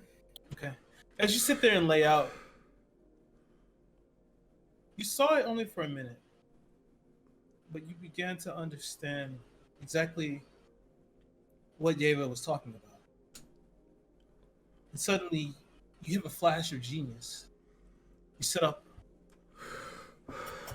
and you cross your legs, and begin to focus. You begin to understand. I can do this too. Sick. You can now use Reverie. What a boss. Poor human body is going to get abused. Yeah, I mean, I would like to effectively either long rest or rest until doorbell rings, depending on which one happens first. Okay. You're my... Oh, sorry. You hear a voice, Viviana come up, voice echo. If you guys are hungry, there's a kitchen in the back. There's stuff in the cabinets if you want to eat anything. Buried up. I'm for a raid, boys. Understood. Exultion's just like, well, fuck that. I'm gonna get food. I don't know about you. And begins to get up and head back there as you hear shuffling in the kitchen. Yeah, shuffling in the kitchen. I'm gonna call back to him and ask him to bring me back something. Okay, let's see what he finds. You watch it. He just kind of he comes back and he just brings out like a little tin of like sausages. This is all I found. You roll a shit investigation. Yeah, he's famous for those. It hands it to you. So everyone is staying down. What are you doing here, Bastion? Bastion is going to, from his sleeve, is going to crawl a little mechanical spider, and it's going to start to stitch together all the tears in his clothing as he casts the mending cantrip repeatedly, effectively, but in the form of this little spider that has a needle and thread. That's just stitching all of his stuff back together, as well as just kind of trying to buff out any big scratches or scuff marks on himself. So he's just trying to maintain his appearance and undo any of the damage that was done by crawling through the tunnel earlier, where Yeva was shoving him through and such. So for a short time, as you guys sit down and begin to recuperate, Viviana comes back downstairs, Maximilian in hand. Well, you want to be here within the hour. You guys mind joining me upstairs? Is also the service of your payment that I feel that I should give out to you guys. Yeah. Okay. And is everyone staying downstairs or everyone's going upstairs? I'll follow Upstairs. Yeah, I'll go upstairs. Okay. As you head upstairs, Maximilian stays downstairs and he sits on the couch, swinging his feet. As you head up, you see here the different rooms that are that kind of splinter off in another third. You see like it's another ladder that you can only assume that goes to the roof of this place.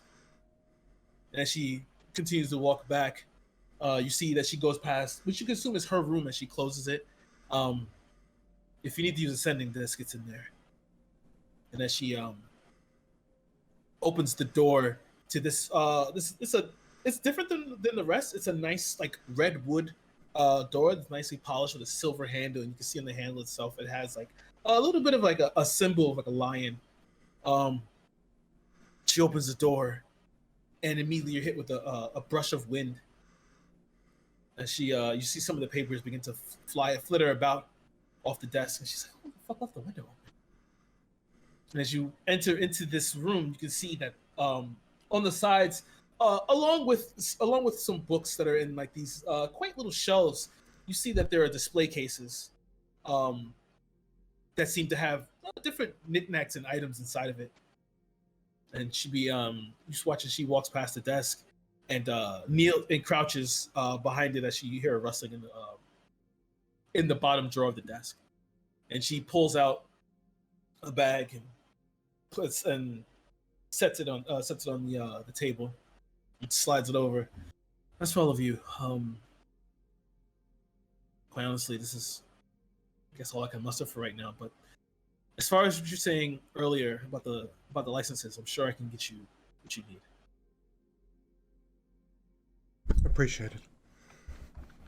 Inside the bag, whoever opens it, you find 1,000 gold pieces right in there.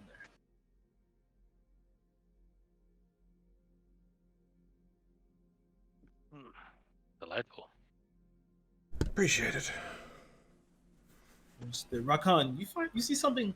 You see a small piece of parchment that slips under your feet from those that's kind of fallen off of the desk and slid under your foot.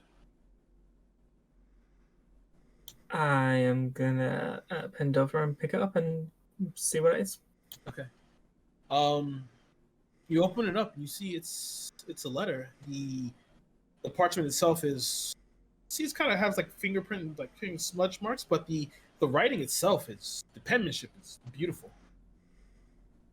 And as you scroll through it, what are you gonna do? Are you gonna read it out loud, or are you gonna just keep it to yourself? I'm gonna read it to myself first, but as I read, I'm holding it with one hand and I'm using my finger to guide by the words I go.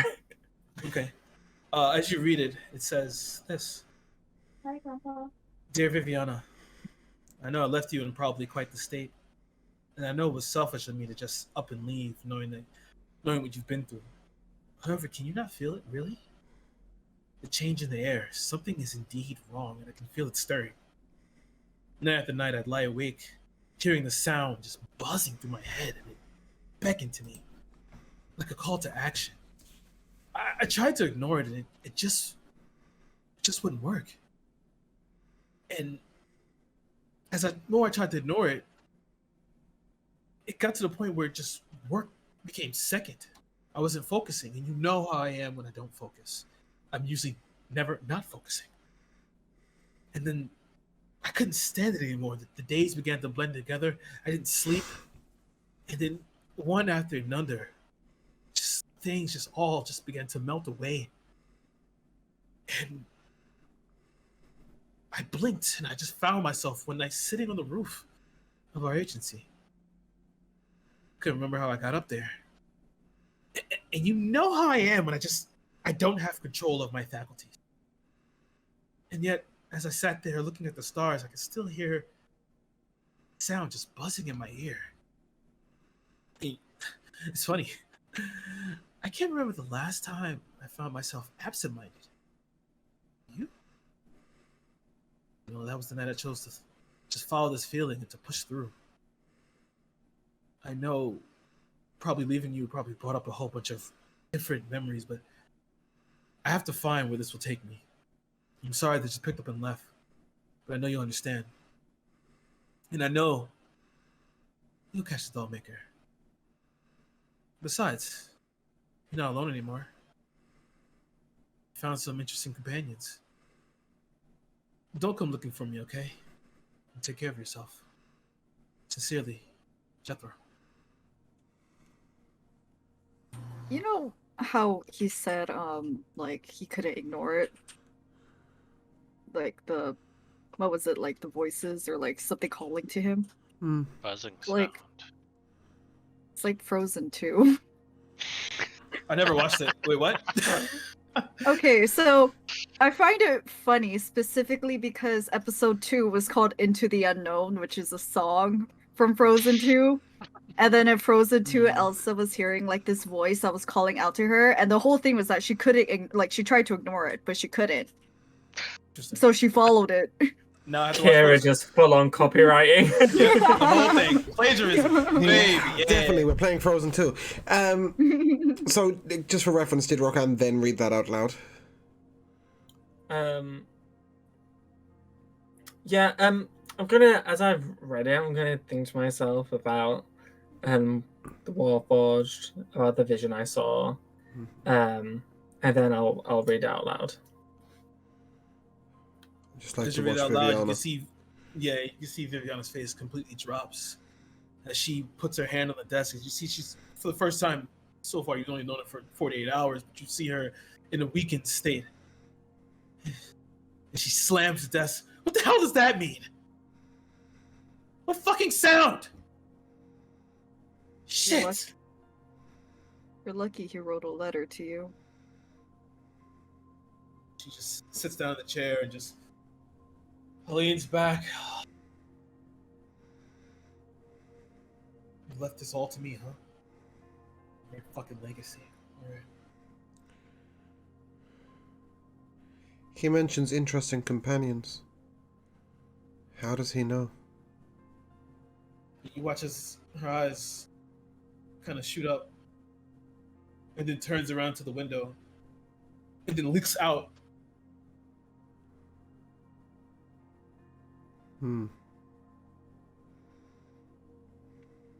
He was here. This must be how the letter got delivered.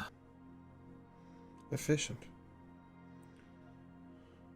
I mean, Jethro, if anything, he was that. Efficient. Well, look at it this way. No matter how much the sound is taking over, he seems to still care. Well, whatever.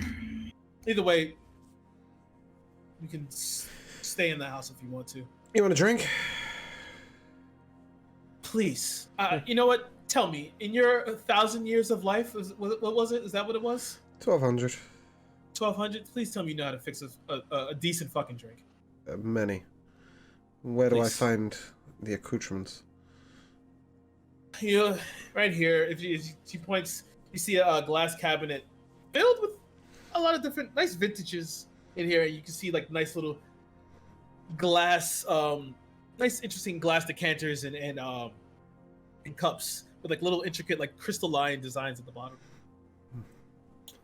The woman needs a scotch. Sorry. Maybe I'm gonna ask Viviana, where's Jethro's room? It's on the other side, but he barely spent time in there. If you want to look for his room, that's basically it. Can I go check it out? Sure, you can sleep in there for all I fucking care. Okay, I'm gonna go Not like he's using the bed. there. Precisely.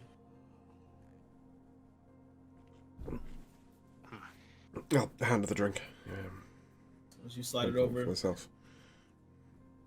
she drinks it down and slides it. Another. Alright, I was gonna go to bed, but guess I'm on porridge. No, fuck that. You need 4 hours, right? You got that. It's fine. I'll pour You were another one, bragging and about then that there. I'll pour another one, and then I'll just sort of ask, you and Jethro, Keep her safe as well. you were friends before this all started? Well, you remember Jasper in Iverson? Yeah. Happy dude. Yeah. Well, that was basically my father. I was left alone and abandoned. And Jasper, and still doing it, takes in kids after the orphanage burned down. He trained us. He trained me, and as he says that, you watch us see like punches forward. It was like a nice, almost perfect form. And as I got older, I kind of wanted more, and I decided to move to Riverworth. And around here, I was all right. I wasn't the easiest kid, and when I got here, I was kind of by myself, and well, I wasn't the easiest kid. I was doing a whole bunch of stuff. I was constantly in trouble with the guard, and well, my innate arcane ability, as you've seen, has kind of got me into trouble. And well, Jethro kind of found me. He was like, I guess you can call a second father. Took care of me. Oh. He trained me into being able to discern and get me control of over all of this, and he got me my license. Well, we've been partners ever since. Sounds to me like you've found some good people to guide you, but you never really needed the help. I mean, looking after yourself, I mean. Perhaps not. Perhaps you needed the help making the decisions. But yeah, because who knows where I would have been. Maybe I would have been with the Horde, or maybe I would have been with the Anima. Who knows? Sorry, what did you say there? The Horde. The Horde and the Anima. An Anima. Okay. Let's just see. So The Horde is we're trying to root them out. They're a organized crime syndicate. They're here in Riverworth. And well, they move efficiently. Crime bad here. They're terrible. And then there's Anima. They're, I guess, what you can consider rogue mages. You ever wonder what happens to a person who wakes up to a magical ability and doesn't give a fuck about the world? No. And doesn't even want to be told what to do.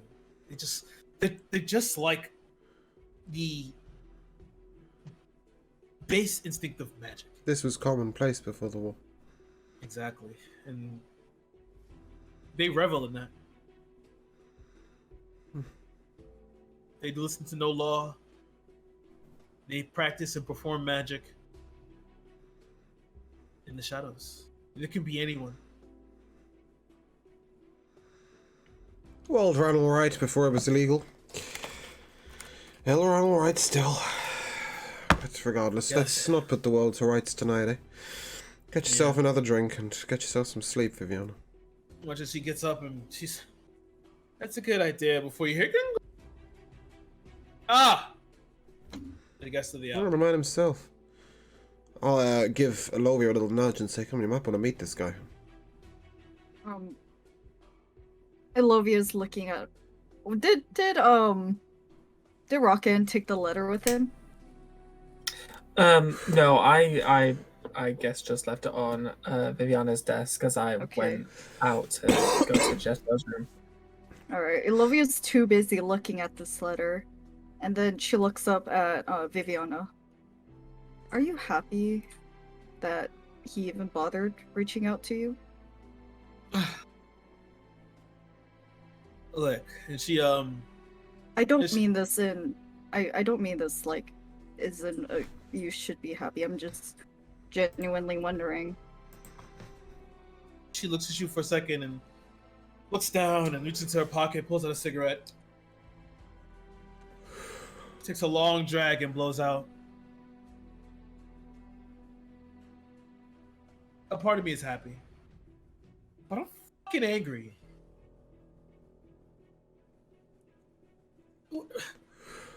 Yeah, we're family, but more than that, we're partners.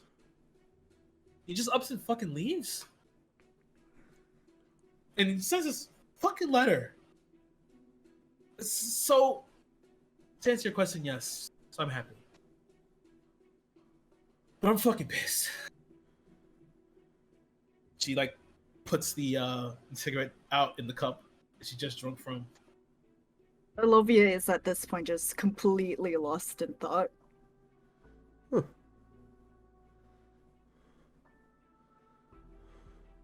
So I'm not gonna keep him waiting. She starts to exit out and head downstairs. I'd like to follow her. Okay. That should I go with as well. Okay. Rakan, what are you doing? I'm hoping that I found the right room. Yeah, you did. Okay, I'm gonna open the door to it. What does the room look like? As you open the door, this room is, as she said, is pretty barren. As you can see, there is a telescope in here, and there's like a small little shelving of books on there. You see the bed here is it has been made. And you see it's like a completely unwrinkled. You see there's a closet in the side. And that's mostly all you see here. Like you said, it really is barren. What I'm gonna walk over to the bookshelf. What are the books on? You see the books. There's some here. There's some that Yeva has written. You do see here that there are. Who is his publisher, man? You see that there are. Well, he's been in business for 12 Penguin. years. So. The bed is a singular bed. As you can see here, there's like books on anatomy. There's books on psyche, psychology, things like that. You see books on Arcana Tech. There's almost any subject you're looking for. There are books here. You find a book on Old Gods as well, which also is written by Eva. Of course. Of course. I'm gonna walk up to the telescope and look through it to see what he was last looking at, if he was looking at something specific or. As you look through it, give me a perception check.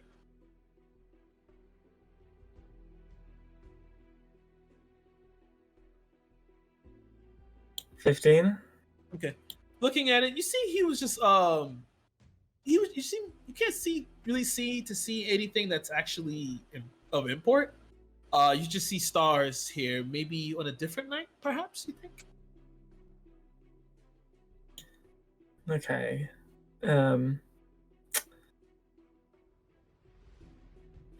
As a player, I know this probably won't amount to anything, but I'm gonna sit on his bed, cross legs, and try and see if I can find the wavelength to hear this buzz. Interesting.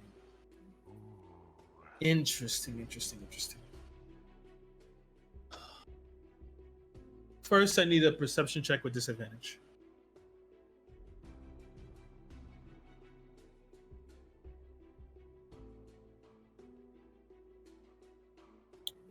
sit there and try to focus. You begin to stretch out your consciousness. And for the first time now, you saw Yeva did it. And you said, okay, maybe you can reverse engineer this. You need to stretch outwards. To the far off side, you begin to hear, you feel like a slight buzzing, but it's really faint. And as your eyes snap open, you look to the right. And your eyes focus on this one singular point on a wall. I'm gonna hop off the bed and go up to the wall. Right. And I'm gonna put one hand on the wall. Okay. As you put your hand on the wall, you feel the rest as your fingertips splay out. Some of the portions feel cold, but you feel a nice warm spot in the center. Jethro was chasing the central heating. Can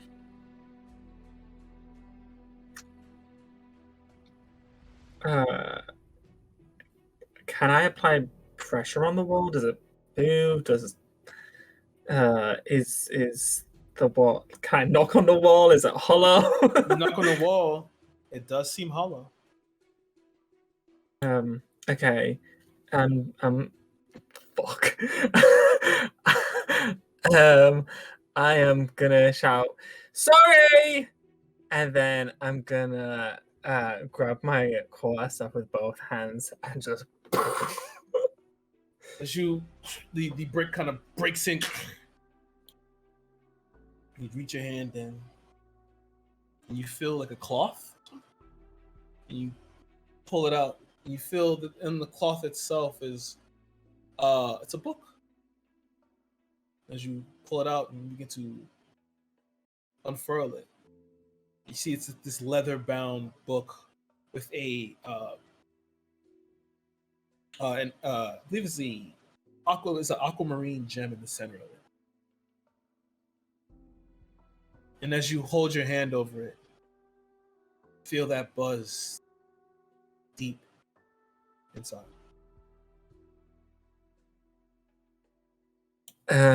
Okay.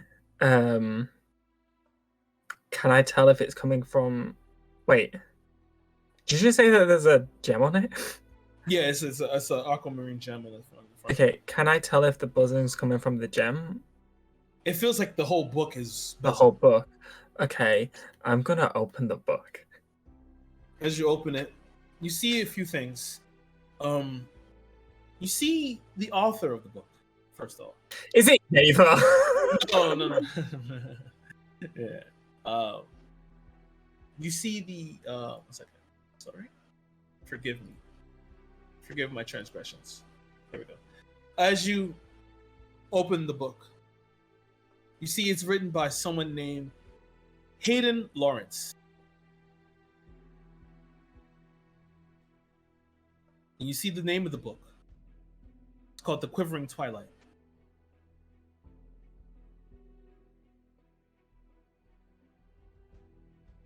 What are you doing, Rocco?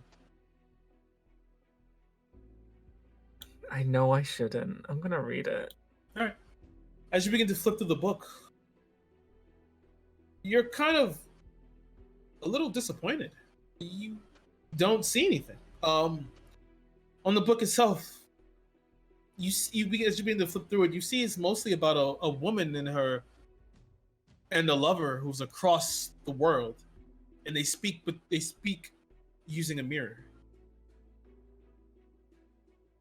As you read it, that's all it seems to be. You kind of finding it odd that nothing's coming of it. Are there any names for the characters? One of the names is one second. Janus. Janus is one of her names. Janus Stringer, Sringer. And the other one, his name is Kiana Oakhart.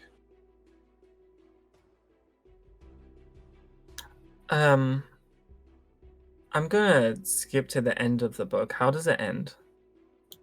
Oh, the end of the book. At the end of the book, it says that you read as she is talking about leaving the house that she's in, taking the mirror itself, and she shatters it on the floor, the outside, and she begins to take the pieces and begins to ingest them. Okay. I'm gonna close the book. I'm gonna put the book in my bag. Are there any mirrors in this room? No, there are no mirrors in this room. Okay, then I am gonna leave said room, join the party, and when I see Viviana, I'm gonna say, sorry for the bang, I fell over. As you come downstairs, she doesn't even acknowledge you. As you see standing at the bottom of the staircase, is a man, half elven man, hair shorter, shaved on the sides. It's kind of like it's like a nice, like it's like a crew cut. He's wearing a 3-piece suit, a ring on one hand, and he's wearing like this. He's wearing like a black pinstripe 3-piece, and the vest and the tie in the center, with Maximilian in front of him, his hands on both his shoulders, and he looks. Oh, so you're the ones that helped save my son. Yeah, he's a good little man. That he is. He told me a lot about Yeva Adelin, right? That's your name, right? That'll be me. I know of you. And the rest of your names. My name's Rokan Debris, and I'm gonna start laughing. Well, you were right, Max. He is a strange one. You, miss, I heard that you were the most doting of all. You definitely. Elovia, she's still upstairs with the letter. Okay, you stay upstairs. I'm sorry. Bastion, did you come downstairs? I am Bastion of the 41st Mechanical Corps. Nusoju walks up and shakes your hand. Thank you for all you've done. You're welcome. So, I hear Viviana tells me there's a few things in order. Perhaps. Well, tomorrow morning, it is late tonight, I'll have a limousine pick you up and bring you to my estate. We'll get you outfitted with licenses. I was asking the DM as a player, can it support like more than 600 pounds? Yes. Don't worry. I got you. So, I appreciate that. We'll see you in the morning, I guess. yes. And again, thank you so much for what you've done. I'll look down on the boy. Take care, little man. Maximilian runs over, gives you a hug, and then looks up and where's Elovia? She's upstairs. Wanna say goodbye? If I can. And he turns around and looks at Elovia! his father. No, nothing. I'll roll for this actually. I don't think you meant it to, but that letter really struck Elovia. I guess a charisma. That's a 7. So Elovia stays upstairs. Yeah. Yeah. I'll look to his father. Do you mind if he comes up to say goodbye? She looked No. after him a lot. I mean, from what I've heard, you've taken him through a cavern and saved him from water rapids. Go upstairs. Yeah, we should be alright. I'll sort of pick him up and carry him up, and then I'll sort of tap on the door and open the door, and then sort of put him down to walk over to her, figuring that he might stir her where we don't. Maximilian walks in, and Elovia, currently you're just staring into space. Looking at this letter specifically, but you can tell I'm not studying it. It's more like me pondering my own thoughts. As you're sitting there pondering, you just feel warm, small arms wrap around your leg.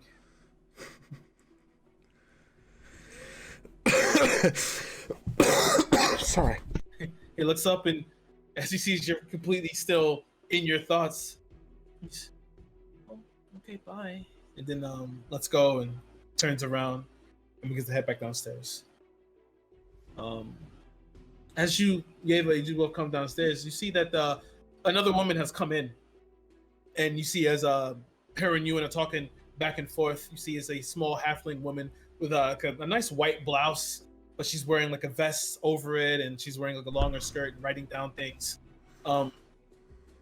She's okay, so I will pencil this in for 9 o'clock, and then you can do this. And yet, don't worry, we'll get them. And I'll still be able to make my meeting. It's fine. And as Maximilian comes down, he's like, Daddy, all of the shit, and runs up to him. Well, I'll bid you all good night. I'll see you all bright and early tomorrow. Will do. You watch the halfling turn. She turns and gives a deep bow, her hair falling forward, and she exits out and leaves out, and Viviana closes the door behind them.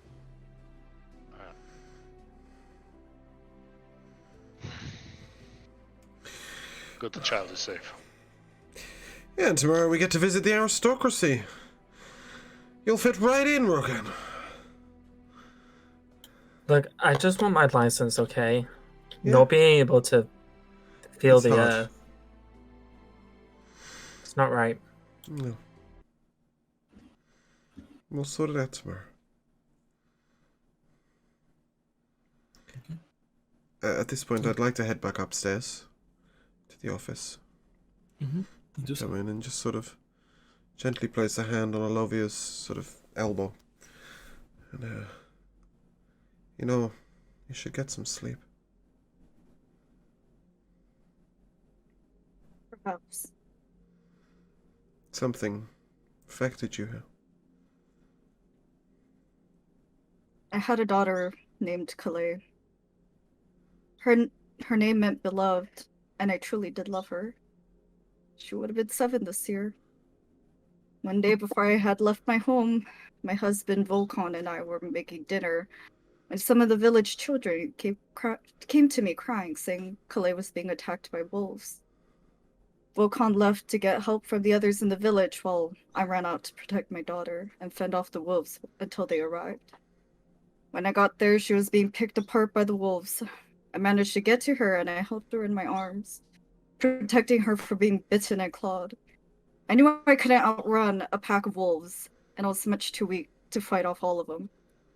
So I cried out for someone to save Calais, and miraculously, someone heard my plea. The journal that I had kept all these years flew up into a new page. The page had a contract, granted me a magical power.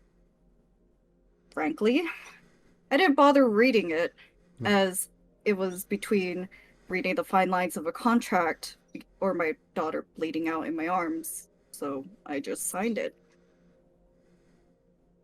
With this power, I managed to kill all the wolves, but it was too late. I passed out, and when I awoke, I was told my daughter fell into a coma. As you may know, I come from a very isolated village, completely independent from magic and technology. We pride ourselves in being able to live self-sustained, and we're home to some of the greatest warriors. And yet, we had nothing to combat Calais' condition. We were far too remote to reach anyone with the magical or technological prowess to save her. And I was a coward. I could have faced my daughter dying, nor could I face my husband, as I felt like a failure. And so, now bound to a contract with the patron I didn't even know, I left. I don't believe in fortune tellers because I'd like to believe that fate can be altered. That maybe in a different world I could have saved Calais. How could a fortune teller tell me that what fate I face, if fate can be altered? The idea of having a fate decided for them the moment they're born is such a cruel thought. I'd rather die believing I'm a failure as a mother than live knowing that Calais had no chance in living a full life. Every day, I think about writing my husband a letter, but I'm terrified of how he may react. Would he be happy that I'm alive? Or would he be so angry at me for failing Calais that he would only become more upset at me for even reaching out? I don't know about him, but I don't see it as you failing Calais. I see it as a mother doing her best, and sometimes in this horrible world, our best is not enough. Unfortunately so. Come. Let's get you to bed. Thank you for sharing, Olivia. I've never had a child. I never would have a child. But I've seen what that relationship's like, and I can't imagine losing one.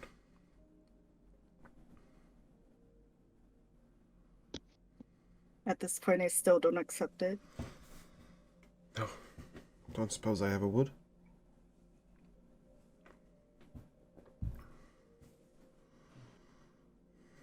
At this point in time, what is Rakan and Bastion doing? I am sat on the couch downstairs and just very lost in thought about the buzzing, the story. He thinks that there's some kind of connection between his vision and the fact that Jethro was sat on a roof one day, didn't know how to get there, looking at the stars. The fact that he has a telescope looking at the stars. Yeah, he's very lost in thought. Bastion? Bastion is trying to think if he's ever heard of a warforged named Kreese. Give me a Let's total try. check.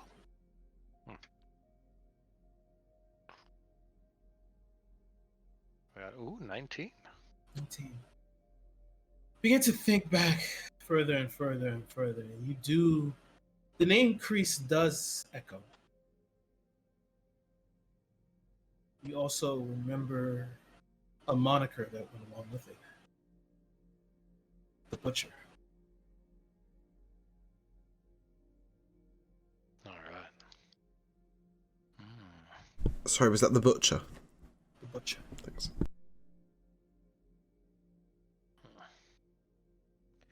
Some adventures. Yes, Bench? Oh, yes.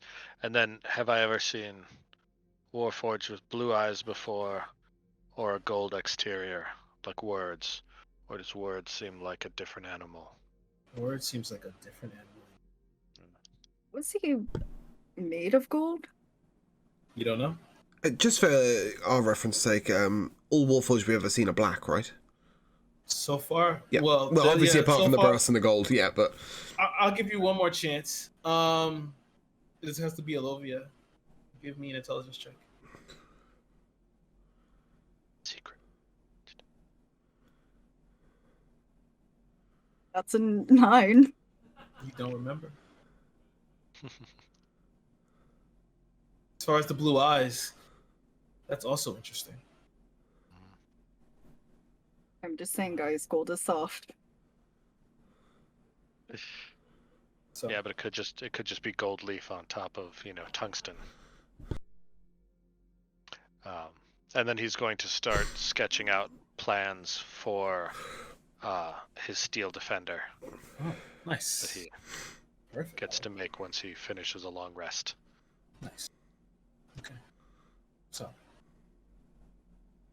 as you all finally find yourselves drifting into sleep, the blackness finally taking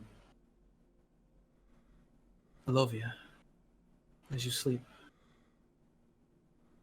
the sounds of the city distant in your ears. You feel your body somewhat drift aloft. You feel as if you're falling upwards to water. As you reach through, your eyes open as the familiar sight of your home is in your eyes. As you look around, you can hear the growling of wolves as they begin to pace around you. You hear,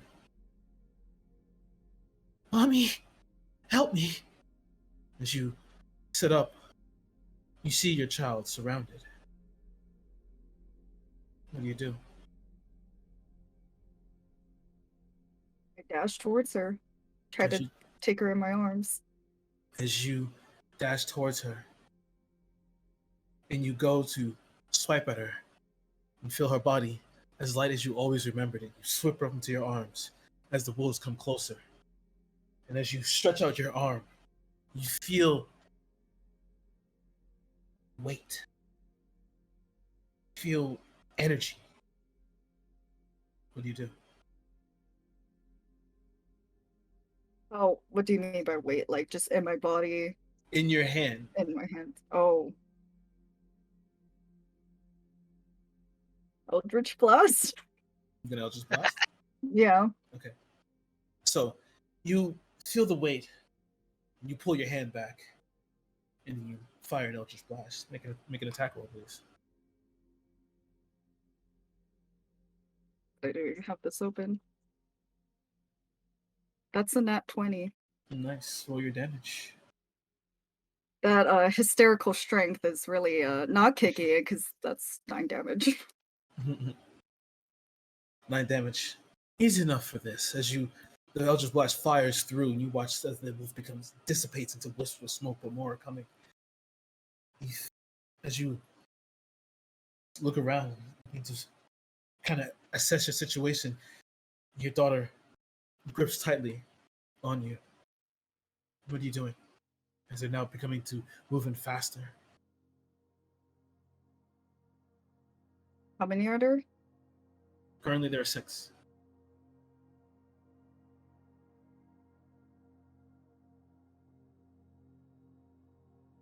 I guess I'm just gonna have to Eldritch Blast again. I don't really have a choice.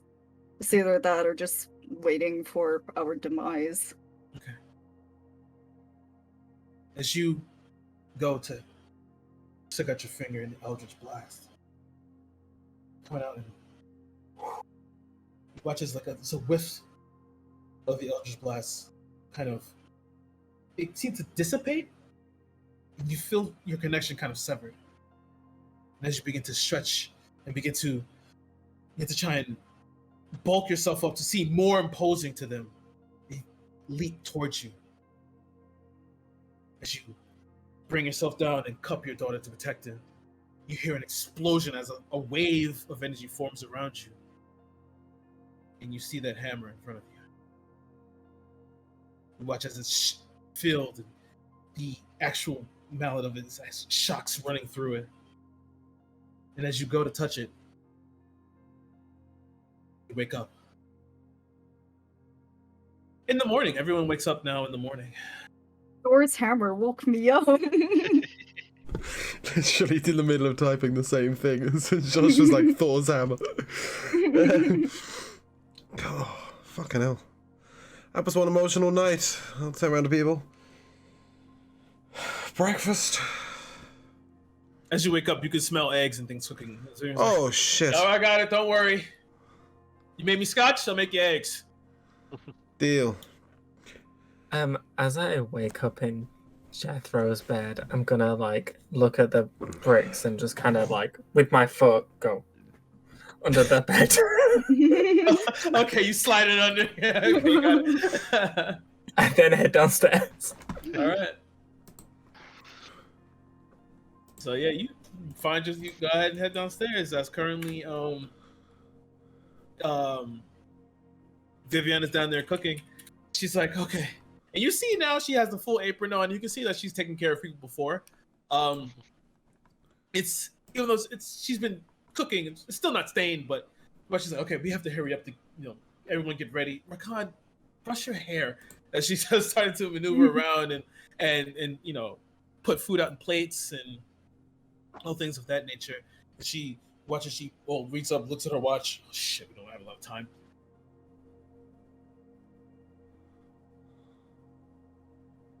What are you doing in this morning? While you only have a few, maybe 30 minutes. Why are you rushing? Remember, he's going to pick us. He's going to come get us. Ewan's picking us up. You Well, forgot? if he's picking us up, why are we rushing?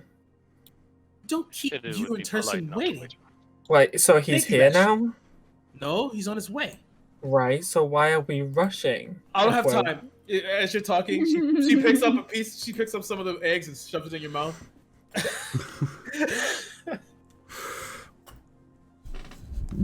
I don't have time. At this moment, I'd like to turn to Zoltran, and I know he's not currently present, but I would like to sharply remind him that to keep his hands to himself.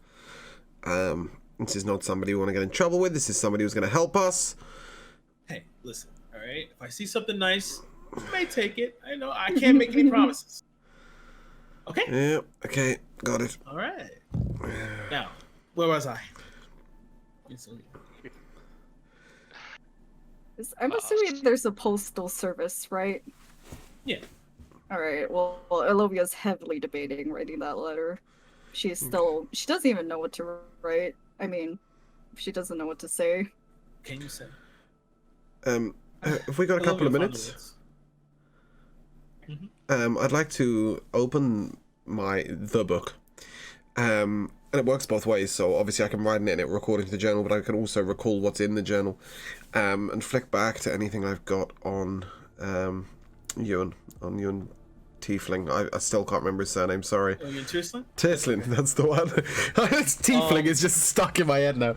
And obviously I know that he, about how he's formed the government and stuff, and like what he's famous for. Is he the leader of the Grand Council? He is one of the high-ranking members, but mostly they try to stay on an even playing field. Okay. You know that the other leaders of the other major capitals are in the Ground Council, right? And he works alongside them.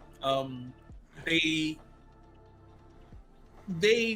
preach peace mostly, and also it came out a long time ago that there was an armistice that doesn't allow Arcana attack weapon of mass destruction to be made. There are no WMDs can be made.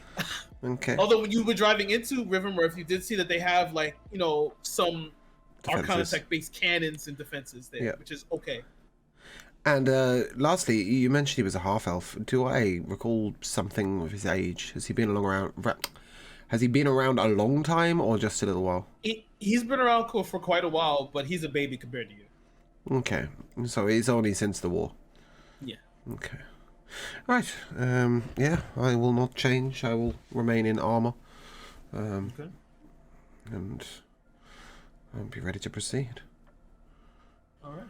As you guys all finish your breakfast and feel nice and full and refreshed, you hear the doorbell ring as Viviana throws the apron off and lets it land on a chair, and she checks herself as she was still cooking with her gun on her side. And she's like, okay, good.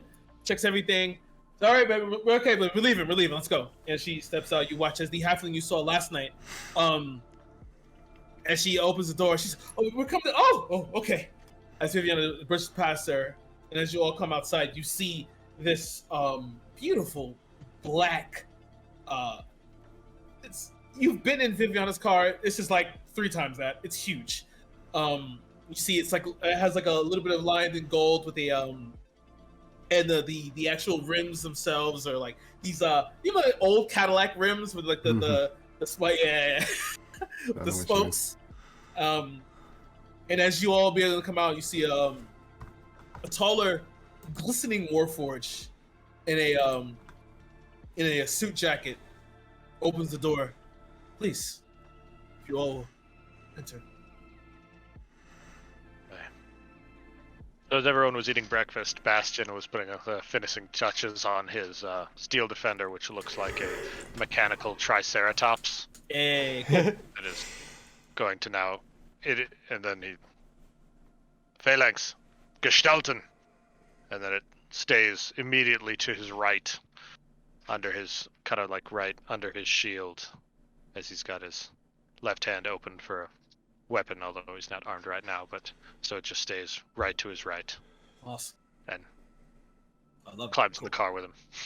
Nice. As you all get in, the car slightly dips as Alovia, are you stepping in as well, or are you going to do anything before you step in? Okay. Rakan, you stepping in? Okay. As you all step in and begin to slide down, there's 2 rows. There's 2 rows of you guys being able to face each other in these plush leather seats. As the door closes, you see the roof of it begins to light up with this beautiful azure hue. Inside, once that lights up, you see a small little mini bar here as well. As you see, the Warforged just calls out, "Well, if you would like any refreshments, please." Sorry, you said the Warforged calls out? The Warforged opened the door, and he's in the front now. He leaned back. He looked Shit, back. that completely bypassed me. Sorry. Yeah, got it. Okay, great. I'm good. So, car starts as you watch as the halfling steps in, and she's like, "Okay." She hits the glass as you all begin to drive off. Viviana currently like fisting herself. She's like, "I've only really ever visited him in his home with Jethro, and well, this kind of makes me shit. a little odd. Oh, a little weird.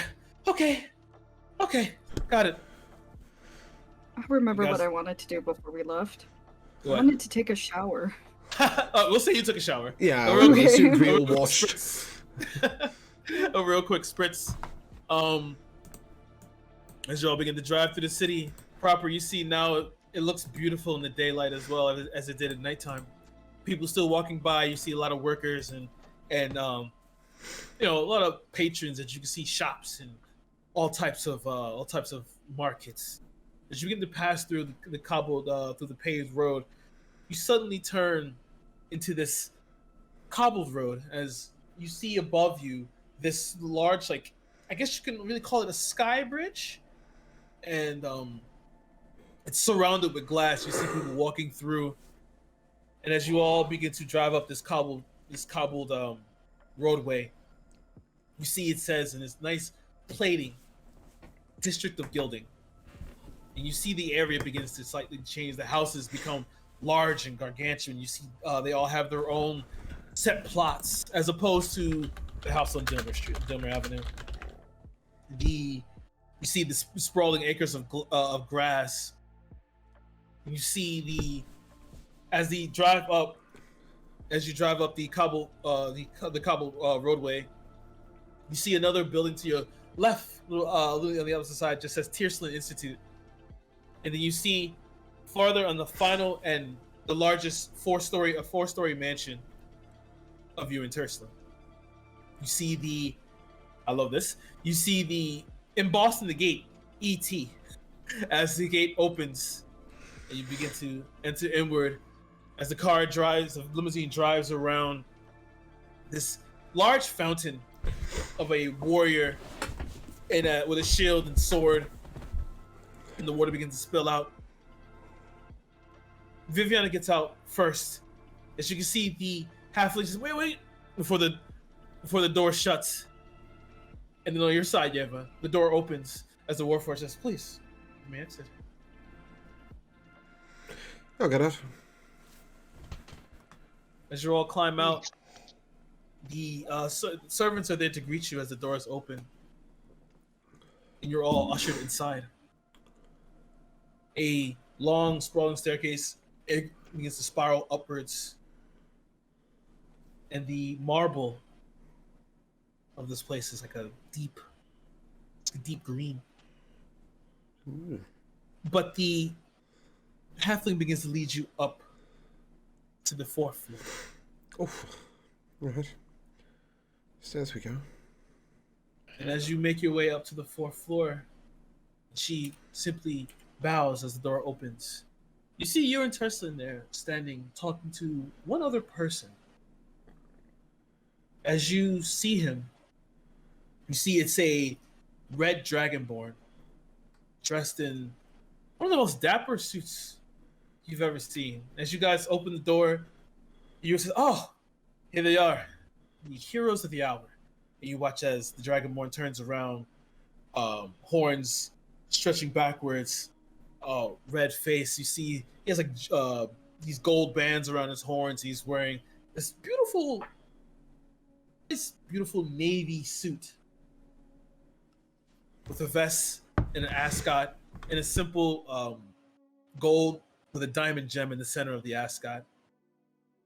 He sits there. He looks, "Well, I must sincerely thank you all." He walks up to Rakan first and grabs his hand, and he gives you like a hard shake.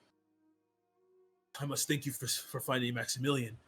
As Maximilian runs in behind you all, and he says, "Uncle Nick, Nicholas, as he jumps into Dragonborn's arm and he gives him a nice tight hug. He's Max. We were worried about you. And he like kind of swings around and puts him down. And as you all walk in, Urin sits down and he says, "Please have a seat." As the halfling begins to, you see she's like struggling to push in chairs, but she push the chairs in for all of you to have a seat down. And sit down. Poor girl's overworked. Right, yep, I'll take a seat. She gets paid well. Yeah, imagine. Well, first things first. And as he reaches into his desk, he pulls out these 5 slips of it's a laminated card, and he slides it forward to all of you. And as you look at it, they're blank. I mean, well, other than you gave it, you do have them. Slides it over to Lovia, Rakan, and Bash. And Zeltron, sorry. But Zeltron really didn't need it. Ziltron's behalf, is there anything shiny in the room? Make an investigation check. I mean, is there anything not shiny? Surely that'll take a better perception check. 16 plus whatever his... 4. Everything is shiny. Everything is shiny. As you look around, as he looks around, there are priceless pieces, busts of old warriors. You see a display case with a little decrepit page in it. Looks like it's been slightly torn and slightly burned. There's like a gem encrusted dagger that's in another display case at the top. The world is Sure, he would want to steal something. I just don't know what he would want to steal. Yes. On behalf of Yeva, I would like to touch him and cast Shield of Faith, giving him a nice blue glowing aura around him. you watch as you're just interested. Okay. He's a little Nice. easily distracted. We just won't want to get. We don't want him wandering off. It's best we keep an eye. All 3. You watch the Dragonborn. Best you do. Good. Don't want him getting loose. Regardless, thank you so much for sorting out these licenses for us. My friends here are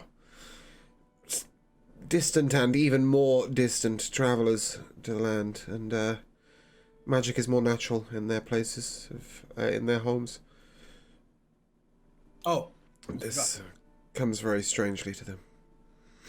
there's also, I hate to say it because my son is not a bounty, but there is a finder's fee for finding my son. Well, He reaches down and pulls out a chest and slides it over and opens it. You see just glittering gold pieces inside. That's all for you. most Olivia's appreciated. gonna pick up Go the on, Logan. card, and as he... Oh, sorry. No, I said go on, Olovia. Sorry, because I went to talk Oh. over you. Oh, yeah. You said it's blank, right? Does it do anything when she picks it up? As you touch it, you watch as it begins to change and alter. You see it says your name. And it gives you, it says your name and just gives you like the years you've been practicing magic. So the past year. Not Only a lot. 1 year. Yeah, it's 1 year of practicing magic. That's all. That's I'm interesting. gonna pick up mine. Okay. What does it say? Right.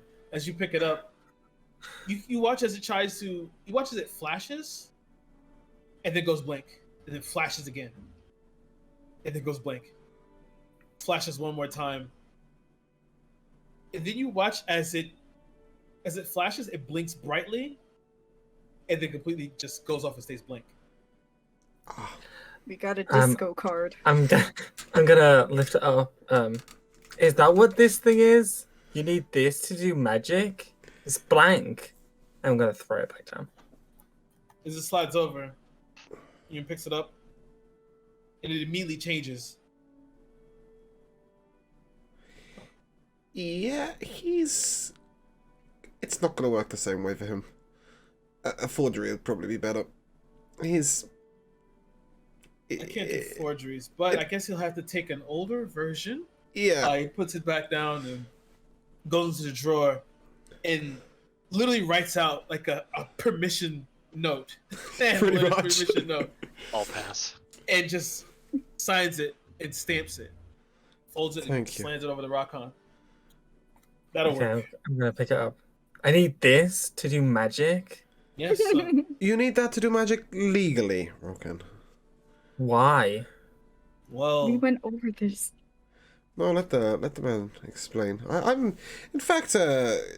Tislin, I'm also intrigued as to your response to this. I'm sorry. His response to what? To Why I need this to deal magic? well, you. Well, I'm assuming It's not here. you know exactly what happened years ago. The reason to the war, right? Magic ran He wild. likely does not. Magic ran wild. Young Rockon. And now, Magic's a bit more controlled. because Son, people need this, because people need that, and also the playing field has been equalized. do you need a license to carry another weapon? Yes, you do. Olivia hides her giant battle axe that's on her back. He looks at you. That's fine. Why is that fine, but magic isn't? Magic's destructive. And a warhammer's destructive. It is, but Don't bring this into him. unfortunately for the Warhammer or the Battle Axe, I'm sorry. No, it's a Warhammer. I It's just a say Warhammer. battle axe because I love battle axes. Okay. I slipped on my part. All right. Well, the thing about a Warhammer, it can destroy a wall. Magic can destroy a whole countryside. Not all magic. It's just a tool, just like that warhammer's a tool. True, but then some people can use it for nefarious means. Then deal with those people. We can't go out just killing everybody. I'm not saying kill everyone. Then what are you saying, Rakan? I'm Tell saying me, Rakan. How old are you, actually? Come to think of old it. enough. I don't think so. Because you don't even know your history. Yeah, I think he's two, sir. He's older than me. You want to question how old I am? Try giving me that license again. No. I want you to answer to me about how you would go around solving. Well, I would allow people to use magic because it's natural. And then what? And if- then... I'm sorry, did Please. you want me to answer? No, please finish, Rakan. Please. I love a good debate. It's the reason why I'm in this seat. And then if people do bad things, you punish the bad people. You don't punish the good people for what the bad people do. It seems to me, it doesn't seem like punishment to me. Yeva has a license and he's able to practice magic and go as we. I think it's fair to say that for you and I, Mr. Tislin, I suppose I would call him, magic is less natural than it is for Rokan here. Asking him to stop using magic is like asking us to stop eating food or stop breathing. It's part I'm of not asking him to stop using magic. No, I'm but asking- this is why he finds the topic quite so confusing. If you would imagine we had asked Bastian here to stop, using contraptions or to simply stop operating the way he operates, it would be so foreign to him that he wouldn't understand. Imagine he needed a license to wield a weapon. He can't unwield a weapon. He is a weapon. Understandable. Rokan is magic. Yes. And Bastion is also a weapon. I'm sorry to say, Bastion. But those weapons were corralled, were they not? They were controlled. Everything needs control. Warforged are controlled. Excuse I me. have no argument with regulations. Regulations keep armies alive. Regulations keep us moving. What I'm There hearing. is grace in order. What are you hearing, Miss Olovia? I'm hearing communism. What kind of authoritarianism, but No, you're free to do as you please. However, I've seen what war has done. I've seen what magic has done. And yes, I myself have the ability to use magic. I make my choices. Yeah, there are bad people in the world, Rakan. There are bad people using magic. You yourself, as powerful as you may be, can one day go rogue and destroy an entire countryside. Can you not? Then why do you allow Warforged? Couldn't they one day go haywire? There's a butler in this mansion. But everyone deserves a chance. Don't magic users deserve a chance to prove themselves? Instead, you That's don't why let we- them prove themselves. You limit them, A license is not a shackle. isn't it? It is not. No. It is not a shackle. It that- is. With that piece of paper I've given you, you can go out and cast magic all you wish. Then what is the need of a license if anyone can get one? Because we have people to control those who don't have a license. So it is a shackle. The license is the shackle. However, the The ones freedom that- is. This is an interesting kid you brought to me. A child is an interesting word for him. He's older than you or I. Tell me, Rakan, what else do you do? What do you mean? Is there anything else you do? You seem so worldly and so understanding. Is there anything else you do? He means your Silence job. is telling. What do you do? I run the city. And Well, we with... there's a murderer around. Okay. We know this. And he looks toward Viviana. And the guard, along with Viviana, you guys are doing the best you can, yes? Everyone has their job to play, Rakan. I'm sure you have one too, even though you can't tell me what it is.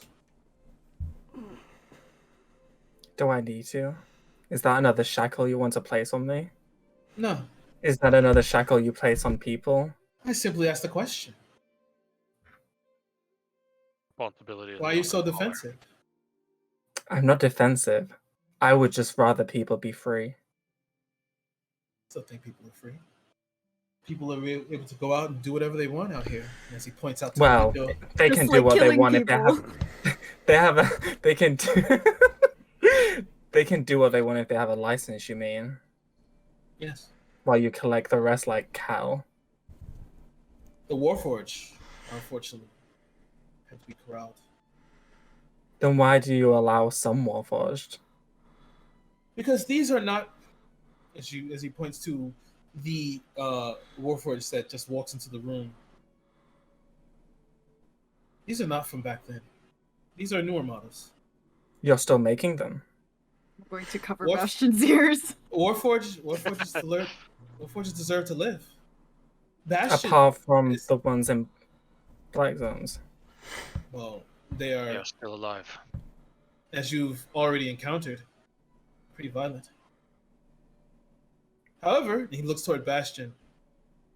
Bastion is free to roam as he chooses. I will not stop him. No guard will grab him. Indeed. Biologicals that lose their mind are confined as well for the safety of the other biologicals. Isn't it makes sense. safer to just kill them? No, we don't just kill. You think Wouldn't you genocide just- is okay? Wait, hold on a minute. Sorry, I'm so sorry. Rokan, you said you don't like placing shackles on people. People deserve to be free. Why would you suggest people kill And with that, people for a I threat? conversation. I rest my point. The kid knows nothing. But he slides over. These gold pieces are yours, as well as this. And he pulls out tickets to a show. Ooh. 2 nights time at the theater. Would- Enjoy I'd yourself. like to point out. Thank you. Thank you. We'll try not to get killed by the fuck, Yeah. what's it called? Yeah, you're skimming on your words, Rakan. I'll make her. You should take him outside. It may be No. Fuck you, God! Machine thing. To you, Rokan may not know many things, but he is still entitled to an opinion. If you hit a child, that child still is entitled to feel hurt. because you hit him. Rockand is still entitled to an opinion. Even if you say that he knows nothing. At this point, I think it's fair to say that Yeva's probably going to agree with Rockand. I would say to you and Tislin, I don't think the child knows nothing. I think he might know more than all of us. There's a lot in this world that needs control because of the way the world has progressed. But I remember a time when we were all free to do as we wished, and it was peaceful, and it was beautiful. I don't think either way is 100% correct, but... And whilst I appreciate what you've done for, well, government and democracy and logic, and I think something did need to be done, I think Rockand has a point. A lot of people aren't as free as they should be. Well, we can all agree to disagree. That's fine. I made my way here by debating. Mm-hmm. Differences of opinion is fine. That's why there's 7 on the council and not just 1. True enough, true enough. And it's said that you're one of the more reasonable ones, so... It's a pleasure to make your acquaintance, for one. I try to be. Nice to meet you, too. And she says, he sits there, you watch as the halfling comes up, and she walks up and whispers into his ear. Oh, okay. Well, I have another meeting to go to. So, watch as, the Dragon Boy moves up and, stands next to him. He said, no, Nicholas, it's fine. You don't have to come. Please, I guess, enjoy the city. I'm assuming this is the first time you've all been here, right? Yes. Since it was built. Oh, enjoy the city. Thank you. Thank you for your time. Can I ask you one more question? You're on the way out. Sure. Where's the If you best? can walk and talk. Where's the best library, bookstore, whichever you think has more worth reading? Well, there is the Tierson Athenaeum. However, that's off limits unless you have access to the college. It's only for students. However, the Riverworth Midtown Library is just as good. Thank you. Appreciate it. There's also the Dusty Bookshelf as well in Midtown. If you want to find some books. Thank you. I'd like to see what's How available. much was in the chest? 3,000 gold pieces. Nice. Okay, I was so preoccupied with Rockand That's debating. That's a total of 4,000 that we've phrased today. Oh, also, while we're there, Kira, sorry, going back to the previous night, it's fair to say I probably opened the bag of holding to find out what I'd scooped out of Waz's chest. Would you mind? Sorry, should we get out of this place first? Yes. As he's leaving, he puts his hand on Rakan's shoulder. He says, "You know what? You have a good future in government. Actually, you argue with some of the best of them." He begins to walk out.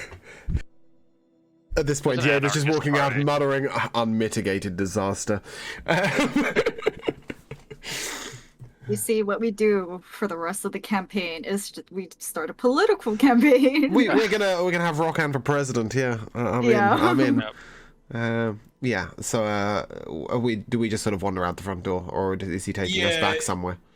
No, you guys can run out the front door and Viviana comes down. There's a car waiting outside. Viviana's like, "Well, okay, thanks, Rakan. You really made me shit myself." And let's fucking get out of here, please. This place makes me uncomfortable. And he goes down. Guys pile into the limousine, and like the driver says, "Where you guys want to go?" All right, well, before we left, I wanted to give a proper goodbye to Max. Oh, great, yeah. Yeah, that happened. You guys give a nice hug, and you scratch his hair, and you just come see me again, I guess, or I guess I'll see you again. I don't know. It was just really fun, dangerous but fun, and It was fun. I'm sure I would have a lot of fun if somebody were carrying me too. Yeah, it would have taken a lot of stress out of the situation. as he sits there, he kind of walks up and like puts his hand on the warhammer. Can you teach me how to use this one day, or? One day, I gotta figure out how to use it myself. How old is he, by the way? He's 9. He's 9. Okay. You got time. All right. Maybe when you're old enough to carry it. Okay. Sure. I have all the time in the world to figure it out until then. All right. Well, bye. As you guys all leave and head down and get into the limo, and now the driver asks, "Who do you guys want?" The best damn diner in town, I think. Oh, okay. As you guys drive, you tell them the best place doesn't go too far. He says, "It's a good thing. You and also told me to take you over to the Elegant Bowl." He says, "It's on him." Oh, mighty meal. Oh yeah. For the sake of Slicer, Kira, would that be a particularly good place to stop before we get there, so we might be able to talk to him about some of the things that have happened Power when he's just back? turned back on. Yeah. I think maybe not reintroducing him, giving him an episode to catch up before we then discuss everything together. Yeah, that's fine. And then we will end there as you guys are heading toward the Elegant Bowl for some brunch. Nice. And as we do, would you kindly let me know what I found in my bag of holding? Oh yeah, sorry. Also, we would take a detour to somewhere where I could buy a pearl worth 100 gold. I can Oh, help don't you worry. figure out what is in there. Oh no, I can identify. I can cast identify. Yeah, hold on. Well, do you have a pearl worth 100 gold? No, I have an item that does it for me. Okay. So you find a few things. There's only one thing you need to actually. You find 1,500 gold pieces inside. Sick. You find the wand. The wand is a wand of magic missiles. Nice. The other two, you found the hunting rifle. And you find one interesting weapon that you've never seen before. You've seen some Arcana tech, but this now it's a silver and gold revolver, Mm-hmm. and it has like these intricate designs on the chamber. And as you've identified it, the only thing that pops up, oh shit, I don't think you can identify it. No. You Not can't identify it's it, Arcana tech. I'll leave it you with can Bastion identify it. to play with. But you do feel the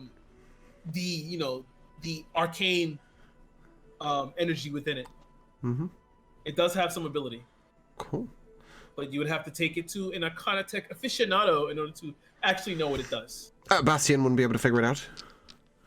You know what, Bastion? Sure, give me. Yeah, Mr. Warforged Artificer, probably the best equipped person to work out what that is.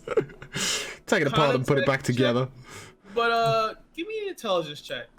Alright, just straight intelligence. No, that was garbage. 9. 9. You know what? Make it with advantage. Oh, okay. Just because I'm really excited for this thing. Oh, then I rolled an 8, so I got a 12. But if can I have my proficiency bonus? That puts it up to a 14. Okay, I'll take that. Judging by you watch as Bastion sits in the back of the car and takes it out and then unfurls it completely, then puts it back together. Having realized the caliber code on it and everything, you kind of found out that this is called an AC 1.05. Which comes out to mean the arcane cannon. You realize through the mechanism, what it does is that it allows you to store a spell that has touch and fire. You can store it at a third level or lower. Third level. So you can fire a touch spell with this gun, which includes cure wounds. Excellent. Okay, Very nice. that is the best note we could possibly end on. Let's go to the MVP. Before I corral my entire party into letting me wield a cure wounds gun. So, yeah, MVP. And just because I know where Kira will start, I'm gonna throw it out to Miego. Oh shoot! Sebastian. I was hoping to have a little time to think about it. Yeah, that's why I shot it at you. I might actually just go with words. because I want to talk to that guy. I want to spend like an hour and a half talking to that guy about competing theories about how Warforged should function in the world. That'll be quite the interesting conversation. Yeah. Lavi? I'm gonna get an item that just lets me send him every other day to just have like a correspondence with him. Yeah, he's very intriguing. We're gonna become pen pals, just debating philosophy. Lavi, your MVP for the day. I don't know. Words terrified me. Like, all the Warforged terrified me. Rockhan's whole thing with the debate put me on edge. This guy's gonna revoke our license at some point. I would need to say probably Rockin finding the book. I feel like that was very, like, the fact that, you know, as a player, he was able to be like, hey, I want to try listen to what this guy mentioned. Yeah. And he found it as, you know, a character. Josh? I mean, Words was pretty interesting. I could listen to him be passive aggressive all day. But I think I'm gonna have to give it to Alovia's confession. That was pretty emotional, and then the nightmare right afterwards was really nailing the nails in the coffin. So, yeah, probably that. In terms of a generic generic MVP, I'd like to give it a Thaumaturgy for whatever the fuck was on that chest that probably would have killed us. No, it was Alarm. Oh, I'm just blew it anyway. Okay, fantastic. But it felt like a moment where I'd avoided true death, so that was pleasing. But in terms of player stuff, Rockan finding the book and then Rockan's sort of debate of freedom, really saying what Yeva feels, but without Yeva having to say it because Yeva's too understanding of authority to do so. To Lavi's confession. And once again, to your ability to roll with the punches of the players. You know, I'd like to hear that buzzing noise. I don't know what the fuck I would have done with that. You did brilliantly. You know, rolling. I think that's what I said. I was like, I'm full on expecting not to get anything from this. Well, I think Kira's like me. The more innovative you are as a player, the more likely it is to try and reward it. You know, so it was brilliant to see you roll with that punch. To roll with the Lavi's confession, which I'm assuming you had some knowledge of in a backstory, but regardless, you know, to then be able to immediately respond with the dream was brilliant. To roll with Zeltrin not being here, you know, I think once again, you know, fantastic, spectacular job. So, as per usual, Kira wins my MVP. Kira, your MVPs. Shit. The Elovia confession was great, and I did not intend for that note to do that to you. But the fact that you went with it, and it was great. I fucking love it. Yeah. Rakan doing the whole Cedric thing, because now I've kind of started to run away with the idea of Rakan a little bit. I was like, okay, you know what? Fucking demigod, what can he do really? So let's try and stretch his limits a little bit. And well, the reverie thing was awesome, by the way. Pop up for that. Reverie. That is a brilliant way of just adding a bonus. Like he's a child. It's just absorbing knowledge. So why not? I would love to see if Bastion doesn't become 10 pounds increase. That would be fucking hilarious. Because he'd be like, I can see Bastion like, what do you know? I'll kill you. This is.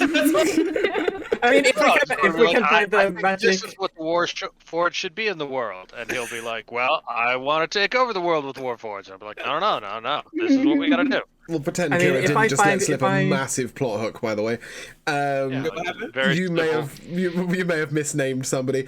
We're just gonna roll with it and pretend you didn't call words Crease. I told him Crease already. I told him the name already. All you said was, "Do you know a Warforged called Crease?" You never told us who it was. That's really spiced things up. I like that. Yeah. Shit. Just keep my mouth shut. It's my turn. It's my turn or mine or Zeltrin's turn for a big dramatic monologue next week, isn't it? You know, week Yeah. 1, Bastion brought us all emotions. Week 2, fucking Rokan confessed he was a demigod. Week 3, Alovia brought us all to tears telling her about a dead child, and now... Oh, fucking my God. follow that, right? It's just coma. Well, No, she said that they couldn't fight the coma, right? So she ran off, so well, we it's assume that Middle she... Ages. Yeah. In the Middle Ages, you have like what 3 days to live without water, and you can't give somebody water when they're sleeping. They're gonna choke. Oh Yeah. man, I wrote in my notes that maybe you're looking for a cure to get her out of it. No, she's Oh, just... Rock, Yeah. so sad. Yeah. Yeah, but my MVPs, of course, is everybody. And I think it always will be. You guys are just knocking it out of the park here, guys.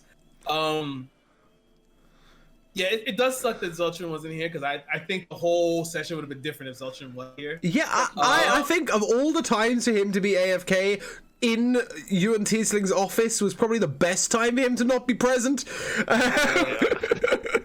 But yeah, he'll be here next week. I expected people more to come around, but like, I mean, I can understand everyone seemed tired today, which is fine. Yeah, I'm sorry, Josh and I have had a hell of a weekend, so... Yeah, everyone seems tired today, so it's Woke up at 5 this morning to help my mom. Oof.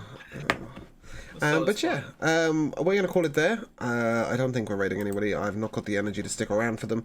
So, to the viewers, thank you very much for being here. Jack, thank you very much for gifting a sub to XX Dadley Shadows XX. Shadows, welcome to the Quack Pack. I hope you enjoy your stay. And from us guys, we'll see you next week. Although, if you want to see various people here, you will see Josh and Kira on Thursday in Draftnor Keep. You will see Kira and Lavi on Wednesday in Evil Sagravia. And you may see Miego next week for Night Below. I'm not sure. Yeah. We'll work that one out when we get there. But, yeah, same time, same place next week. See you then.